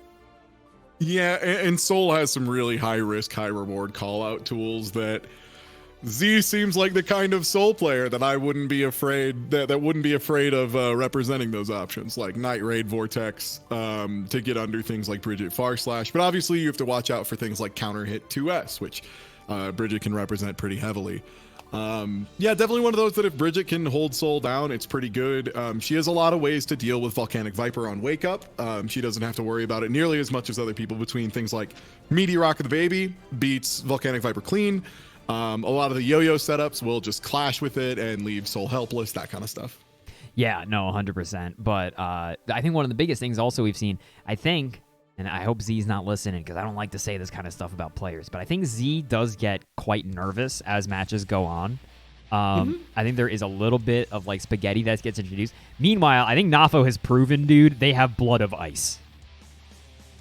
Yeah, and again, it's one of those factors that's real hard to account for until you've gone into a tournament. You really just don't know what it's like, you know? And this is going to be it, everybody. Our losers finals for the night. This is going to be played 1st to 3. And as a reminder of the stakes, in case you're just like, well, both these players are already banned, right? Think of it this way. They only got one opportunity to get first. If they don't get first now, they never will again. It feels quite good to win a beginner's tournament. I recommend Speaking it from highly. experience. Yeah, I think it's good. You should do it. What's his problem? Keep Simply fighting win. for it, gamers. Oh. Oh my gosh. Okay, really good pressure here. Representing the throw so early. Oh, that didn't wall stick?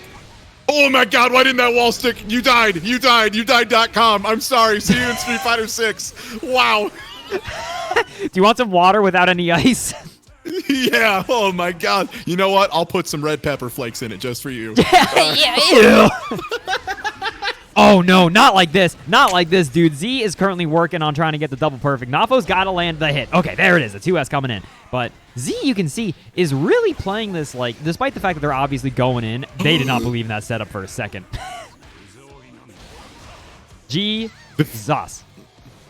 The thing I think I see immediately that Z is doing so differently from the last match is immediately getting in there and establishing the conditioning. Immediately saying, if you just block me, I'll kill you. And then eventually making it so your opponent flinches and then killing them for flinching. It's real good if you do it right. And Z got so much stronger at it this match. Starship gonna beat that bandit. Hold up. But this is gonna put Z through the wall and put them near. No, okay, did not do the full combo. But one of the big things I'm talking about is that, like, also, yes, when Z's in the corner, they are cooking. But when Z is in neutral, dude, they're so patient. That was a missed Volcanic Viper every day of the week. Do not look at me, Ft.TieTuesday. Again, that's what I'm talking about. No, Nafo, I don't think they know what nerves are. Oh my god, that was such a delayed second hit bandit.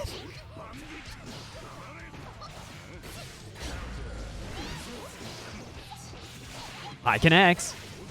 Oh, the bait. Oh, the double bait! Additional bait. Bringing him down by the ankles, breaks the wall just for the Oki. Z does have $50, so this could be a pretty free Volcanic Viper RC. Doesn't even do it. Yeah, goes for a strange setup. I don't think that was a real safe jump. Oh. Wow. Was that a bait on Z just hitting something in return there because they were just going to RC it anyway? For what it's worth, it may have been that. Also, Z definitely went for a heavy Volcanic Viper and got a 2H. So a little bit of a mistime there. I don't know. In retrospect, thinking about it, Soul might be able to simply DP 45 times and clash with all of it and get a punish. But you would truly need to be built different. Yeah, could he? Yes. I don't know. It sounds like I might be able to. It feels like something Soul would be able to do. This is Looney Tunes now. Accidentally kind of cornered themselves there a little bit. That 5P from Z not going anywhere, but Z found the hit. Oh, no. That was definitely a messed up Starship. Oh, God. Nafo, I got to say, they've had these comebacks. They've had a lot of neutral control. The active frames of the Starship working out for him. The empty jump low, that's cheeky. Help.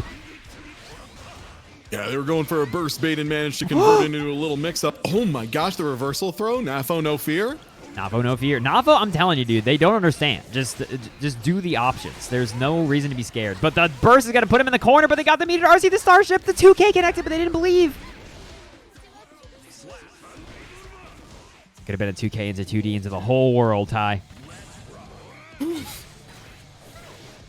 Oh, okay, goes in, but manages to pull it a little early, realizes Soul has time to 6P or DP. You know, again, I'm talking a lot about, like, character justice tonight, like Eno's getting hit by high-low mix-ups and stuff. Nafo getting hit by a 2-hit jump-in is like, yeah, how's it feel? Oh my goodness, what a bait. And then the forward throw, they've only got a little bit of life left. Toe is exposed. Yeah, Z had a big read on that, dude. He was the whole Grand Canyon away. And I like that they backed up too. You might say, like, why wouldn't you go in for a throw or something that beats DP? But you have to remember, what if your opponent just decides to do super, which is you cannot throw. See, that's the thing. That's the thing. You got to remember, there's another option. Sure, they Starship RC'd there, but what if instead they just did super? Also, I think if DP whiffs, you can't RC it. So it can't. You know, yeah, that's one of the big balancing things. If you make a DP whiff, they are actually just dead. Yep. Ow. That's a footsie. Oh. Beautiful poke. Ooh. What a pickup. Dude, Z has been loving that 5P in this matchup.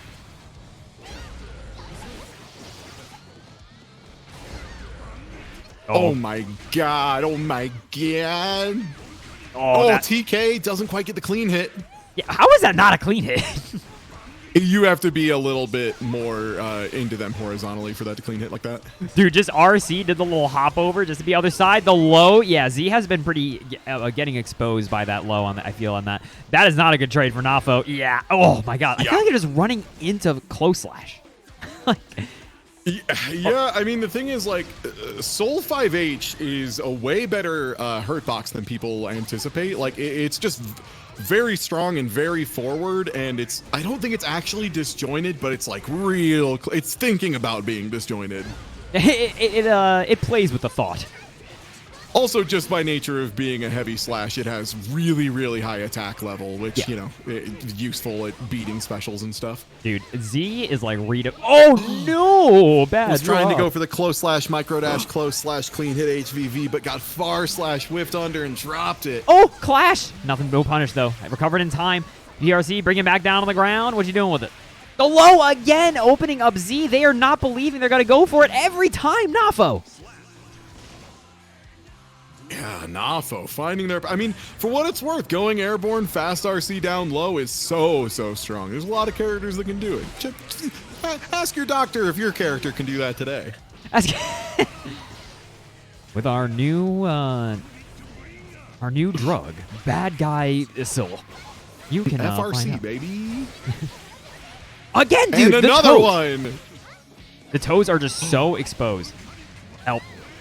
Oh, yeah, this combo's sick. I love this route. Yeah, ow. Close slash OTG. Let's go. Are you dead? Wall stick. No. Dead, but not feeling great. What happened to Nafo all of a sudden? Oh, the littlest cowgirl got hit by a counter slash 5H or counter hit 5H, and that's kind of all it takes. The darn littlest cowgirl done got hit. The littlest cowgirl done got exploded by this dang bounty hunter. I'm telling you, wait. They're both Soul bounty hunters. 5H is disjointed. Okay, sick. I couldn't remember if it was disjointed or just real close. I'm wondering how disjointed. I have not looked at the Soul 5H hitbox in a million years. No. I've been looking at a lot of Geo hitboxes, and those are also hilarious. Let me look at this. Oh, yeah, no, that's hella disjointed. Okay, yeah, whoa. Oh, yeah, no, there's no hurt box there. That's the most, that's disjointed in, like, size 32 word art font. Okay, that's extremely disjointed. I apologize. Night Raid on in. It is currently 2-1. Nafo has had some incredible plays, but it really has felt like when Z gets cooking and is running the pressure just like this, Nafo is not winning the scrambles. Yeah, Z is really effectively converting these scenarios into guess for game really quickly, whereas Nafo is occasionally leaving just a small enough gap for Z to get out, and that's all Soul needs. Oh my god, that was the coolest bait I've ever seen. Yeah, that was the coolest burst bait I've ever seen. Can we give it up for that, dude? She straight up CVS2 short hop behind him. But all that being said, it is now round point, or loser's finals point for Zafa, or for Z, if they can get back into grand finals to run it back again against Lord Jam Jars, who is big chilling up there.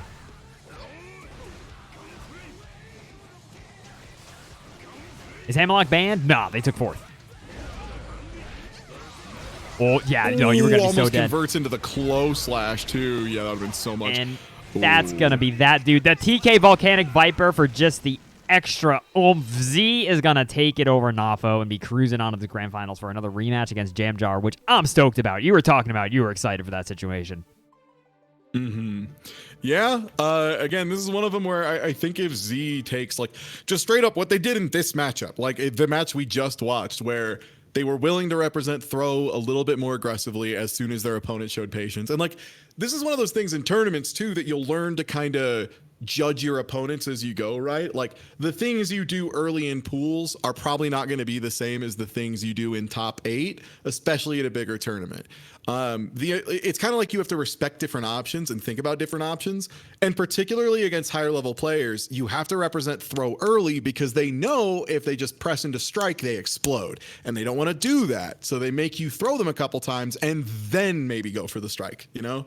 Yeah, 100%. And I think Z was doing that super good. And I don't even get to do the graduation ceremony right now for Nafo. We're going to have to do it after because Jam Jar and Z are going straight into it, everybody. This is going to be your grand finals of the night. I have no control over this tournament. Please help. The players are running it. Z wants to punch. I was going to say, a Soul player getting in there too fast? Yeah, I know that one. Classic. And this is, again, the run back. For those of you who are new to tournaments of this format, since Z is coming from loser's side, it is a double elimination tournament, so they will have to eliminate Jam Jars twice. So they will have to win to get what we call a reset and then win again, whereas Jam Jar just has to win 1 first to 3. If that sounds unfair, it's because it totally is. It's because Jam Jar has not been beaten by anyone yet. Dude, Z loves the hero burst. I think Z just hates having his burst taken, so he'll always just use it for situations like that where it's like, why would you do it there? But Jam Jar, no momentum lost, dude. Ooh, and immediately going for the low. Oh, mix. Dude! Jam Jar looking so comfortable in this matchup. Just hard calling out everything, but there's a JD. JD so low to the ground. No shot. 6P is beating that with the perfect. It's already 1-0 on the side of Jam Jars. Jam Jars. You want to talk about adaptation? I don't think Jam Jars ever went for the low in their last matchup, and they sure did do it the first time this time, huh?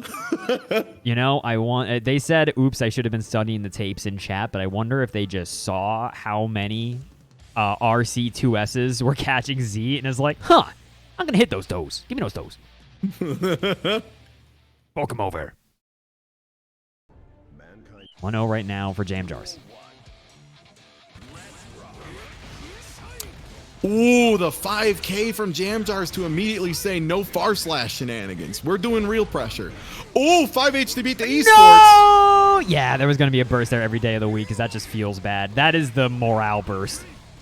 Yeah. And the danger of using the really high damage, clean hit HVV. You whiff it, you're dead. Ooh, dude, this could be a why big was confirm. that gold that was 5H in neutral? That was the Yoshi's Island guy with the stop sign. Just no. Wow, mashing that 5K. Gets called out of the drift. What? Yeah, hey, you got a 3-frame normal, you press it. Dude, I wonder, what the hell? That was so sick. Wow. Nice. And Z finally getting some of that smothering pressure Soul is so well known for in motion. Some of that smothering pressure and some of that confusing pressure. I've never seen Night Raid hit something that high up. From behind. Yeah. It does that. All right, I like this. Use the 6H gun or 6S gun flame. Force your opponent to engage at a distance. Oh. Ow. Youchies. This is basically guess the game situation for Z. Engaged. And that's game, you guessed. But Jam Jars is going to bring this down to the last round. Yeah, this is two players who both, you cannot mess around. You take one hit, and then they are going to make you guess for game. And that's what it's all about. Bro, the clash cancel into the 6H, the footsies button. Finds the hit. No, that was definitely supposed to be red RC. I think they must have RC'd that like a frame too late, dude. Yeah, it must have been just a tiny bit too late. Oh, a little bit mistake from Jam Jar. Oh, nice. Knows there's going to be a gap on whatever happens after. A lot of Gold Lewises will try to 6H into deploying drone, and if Soul's too close, they can DP and blow up both of them, make him waste the meter. Z maybe a little bit too burst hungry. Actually gets hit by the volcanic, and then this time they do get the burst. I mean, Jam Jar had to go for it. Z is going to tie it up 1-1. 1-2-1. Yeah, geez. I was going to say that first burst really could have haunted him. I'm shocked they didn't just drone, walk up, and block, you know? Yeah, it's tough, right? I mean, especially if you have a little bit of nerves and you want to close a game out, it can be easy to kind of feel yourself a little too much and overextend. Also, yeah, you're right, Panthera. I to be honest with you, I'm kind of just hoping that they fix it and I don't have to... It looks silly. There's 4 big-ass bones on the screen. It already looks silly enough. You went for Round Star Volcanic? All right, Tuesday, this is your kind of gamer. Yeah, I was going to say, yeah, sick. Nice.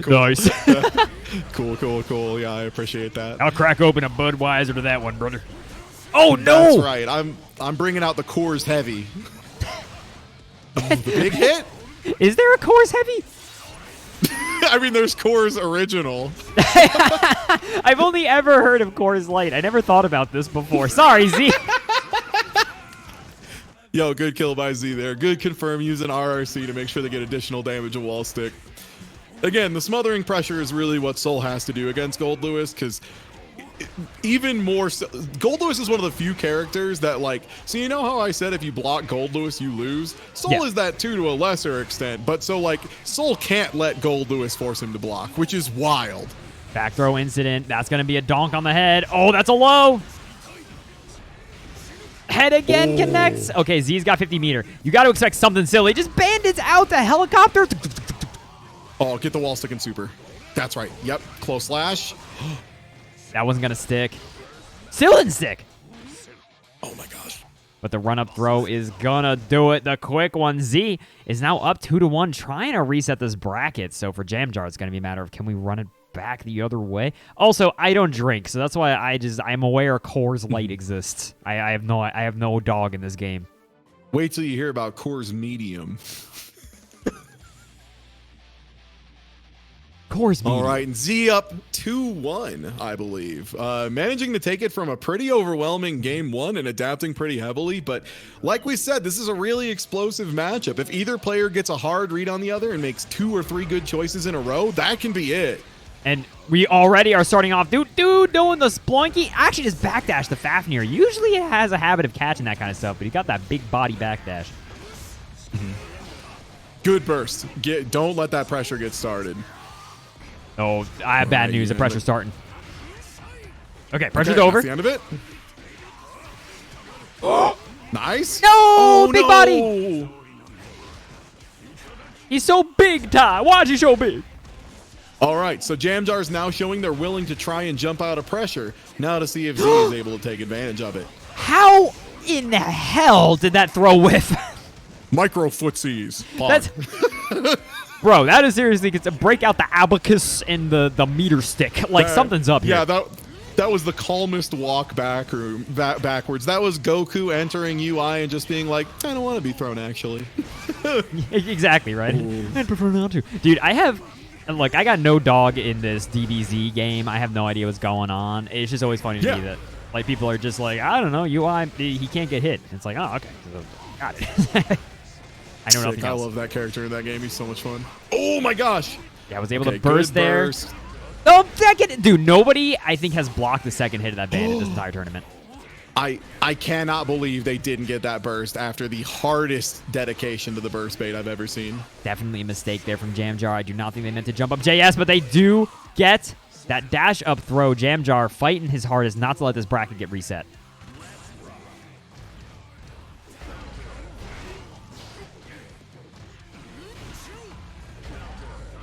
I cannot believe that far/footsie mash works there. I mean, I feel like that's matchup knowledge from Z to be like, nah, you can't get away with that kind of resetty stuff there. Yeah. In general, like, Gold Lewis doesn't get to do anything in the way of fakies around Soul. It's just Gold Lewis has a lot of scary things that are very real. Yeah, and there, Fafnir getting totally smoked by the PRC forward throw. Drone gonna force the plus frame situation even after that RC. Wow, doesn't go for the JD on the jump in. Now does go for the JD on the jump in. +3. Ooh, DP out. I think Jamjar is getting a little psyched out by all the volcanics they've been hit by because they were doing a lot of empty jumping. But like there, I feel like a button may have helped, you know what I mean? But maybe not. Jamjar's? No, not quite enough. Yeah. Ooh, the air dash over the drone! And the burst gets baited. Dude, I was like, okay, reset. He's going to fall into the drone. Easy peasy. I cannot believe that air dash Soul managed to tuck his little toesies in deep enough to not get hit by it. I'm not sure if different Behemoth Typhoons do different damage. If you use the same one multiple times in a combo, it does start adding weird gravity proration stuff. Behemoth Typhoon math is weird. So we got that reset. Yeah, Z did indeed hear me say he gets nerves and was just, cracked open a Coors Hard. A Coors Wood. Yeah, my favorite flavor. It's like it's like modern Fire Emblem games. It's just that they keep changing the difficulties. Now it's Coors Lunatic or Coors Maddening. I want to drink a Coors Maddening. Make you see some shit. Yeah, so this is going to be another rough one because again, that first match looked so overwhelming, but Z just managed to really anchor down and like pull it together. Now we're at a reset and all of the momentum is on Z's side, like 100%. Z just ran a 3-0 if you missed that, chat. That wasn't a 3-0, that was 3-1. Well, no, but I mean, like, they were down 0-1 and then got 3-0 in a row. Yeah, like, True. They won the last 3 matches. This is a lot of momentum. Yeah, it's a ton of momentum. We have seen, I think it was either last week or the week prior, we saw the very rare grand finals of a 3-0, an 0-3, and then a 3-0. So we have seen the unlikely shit that Z does not go for that night raid very often when there's a drone on screen. So I feel like Jamjar is having a hard time adjusting to what their defensive call is going to be, but a lot more anti-airs this time from Jamjar. Oh no! Doesn't quite fall far enough to get clipped by the close slash. Drops the combo. And now, yeah, it's the soul pressure. Nice. Oh. I really like that pressure by Z. That was really well structured. 2 jump-ins into throw followed by the pressure. Good stuff. Dude, every time someone mashes in between far slash like that and like it works, the ghostly image of Majin Obama I feel like appears behind me because Majin Obama was just like, you can't mash there, you can't do it. And I just imagine he taking this first one, but that was very close. Jamjar easily could have run away with that, but this is a bad start.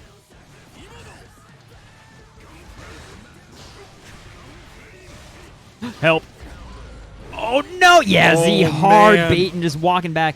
Jamjar's unfortunately has, like, either accidentally or intentionally had almost all their burst bait and Z just blocking. No anti-air.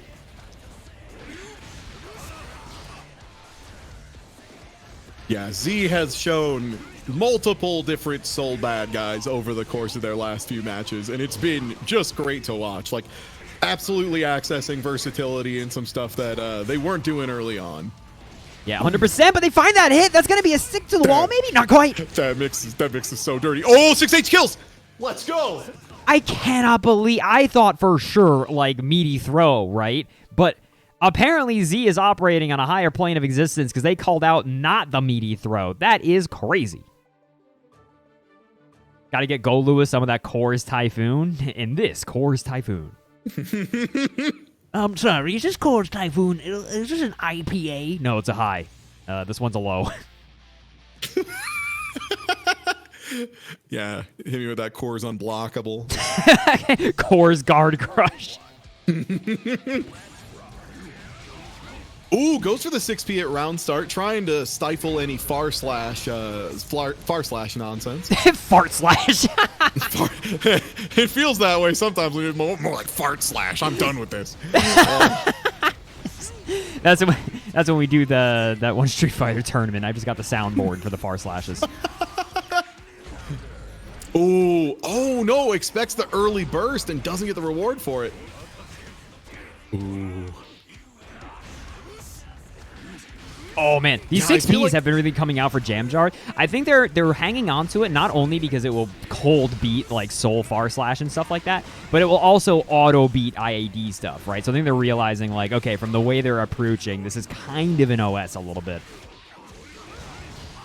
Yeah, and I think Z at this point, I think they need to stop trying to bait burst in places where it's not automatic, right? Because they're giving up so much damage and so much pressure trying to look for burst, and then if their opponent doesn't, they've just given up so much. And like, Soul already kills in like 2 or 3 hits. Who cares? Speaking of which, what a far slash. Dude, I cannot believe he ran up and punched the nose of the minigun like that. That, like, if he was a frame later, a bullet was coming out, I feel.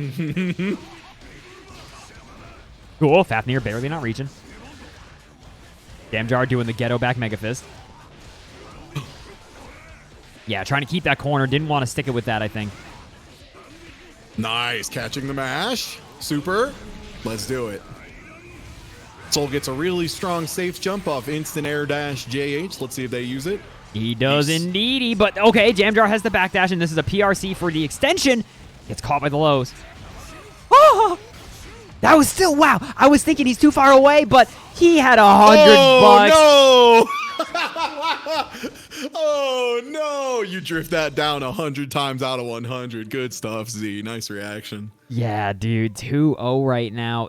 You had to know, right? He had $100 there. I feel like that was kind of a brain fart for Jamjars. Like, something is about to hit you in the face. I was amazed he didn't go for Tyrant Rave, RC, frankly. Yeah. Yeah, I mean, then again, I don't think in this set, I don't think that Jamjar has really been representing meaty throw too much. They've mostly just been going for meaty close slash or 5K. Yeah, true. Also, has Jamjars done like a reversal super ever? No, he did that last round. It didn't work because he hard called it out by air dashing backwards. Right. Ow. Oh, the counter hit 5H air. Ow. Oh, Jamjar's getting hit by all the fun buttons. Dude, Z could not have more wind at their sails right now. Hold up. Another wind blows in. Another wind blows in from the west, Tuesday. Never mind. The east is winning again. Yeah, this Gold Lewis needs to go goblin mode stat. Hold up. Okay, we do a little bit of goblining. We got a little bit of a dagger. We kidnap some damsels. Oh my, goblin mode engage? I mean, Gold Lewis is forward dash. Let's be real. That's goblin mode. Yeah. Oh, the delayed mash. Jamjar still got a little bit of life in the chamber, and they can RC here. Guess high low. Wait. He lived? Yeah, Gold Lewis lives. Yeah, TP wasn't enough there with Gold Lewis guts. Yeah. Bro, he had nothing. Gold Lewis guts, baby. I think he's got them level 4s. Wow, nice JP to kind of just bring Z back to the ground. Z just double jumping out of the corner. Jamjar not sure how to contain Z just holding up.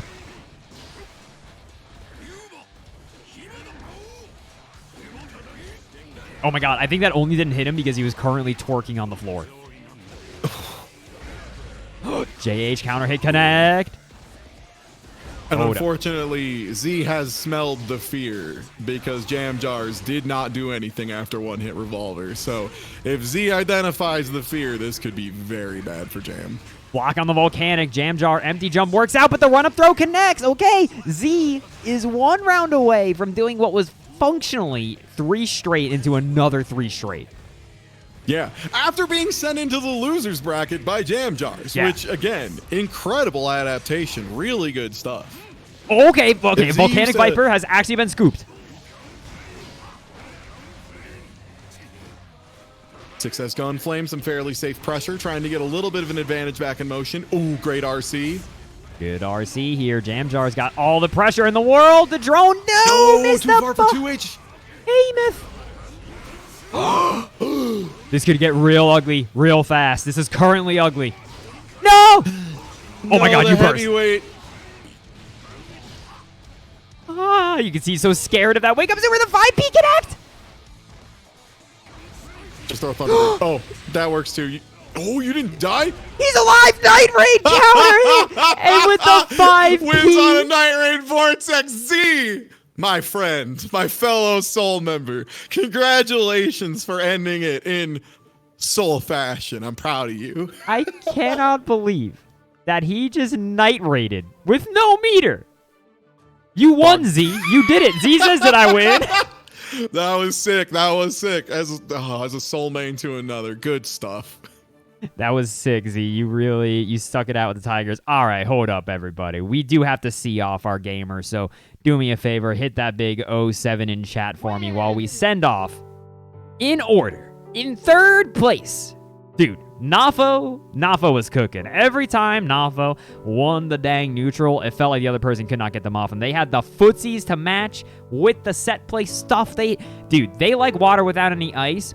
But on occasion, they'll also drink a Coors Medium. You know what I mean? So, Nafo proven they've got what it takes to hit on both ends. They will be banned tonight in the big third place. In second place, Jam Jars Sook the Gold Lowest. You have been entering so many of these beginner brackets, what feels like forever, and now you have finally claimed second place in a beginner bracket. And it's my honor and privilege to say that you are nasty with it, and I never want to see you again in a beginner bracket as long as I live. Get the hell out of here in the big second place.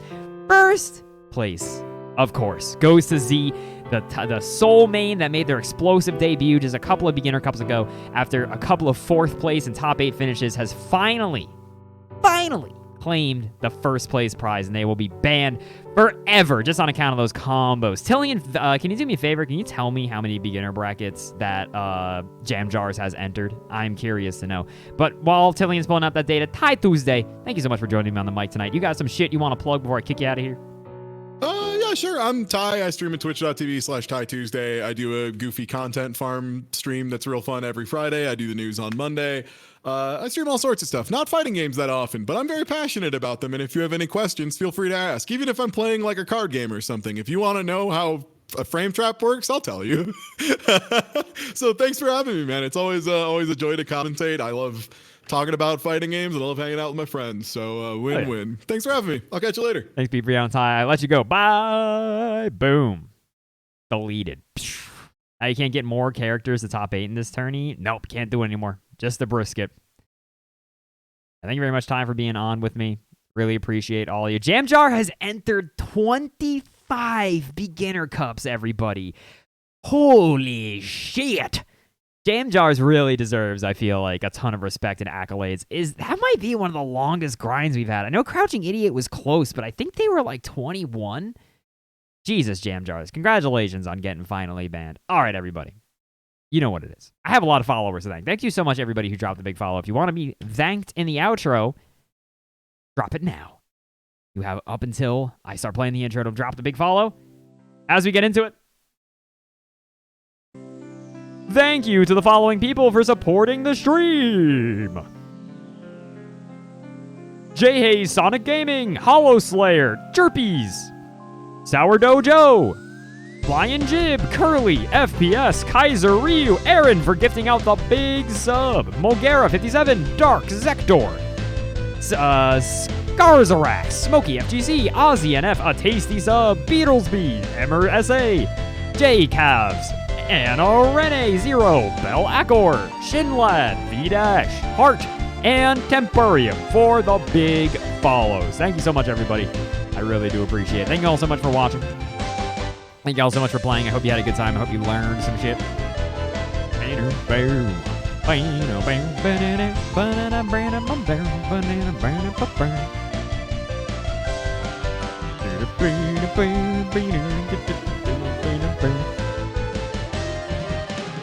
And remember, everybody, no matter how hard it gets, we will always have Uno.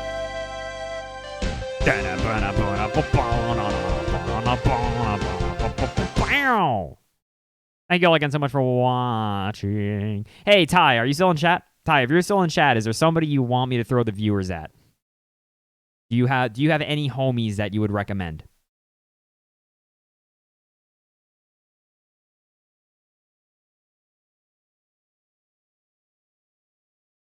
One sec? All right, we'll give you the 1 sec. While we look at Uno. 3 big bones tonight. Huh? Oh, Smite streaming? Oh, yeah, I'm going to throw something on Smite. I don't think I got to actually meet Smite at MagFest. That makes me upset. All right, everybody, I'm going to throw you all on Smite. Smite is streaming Shadow the Hedgehog.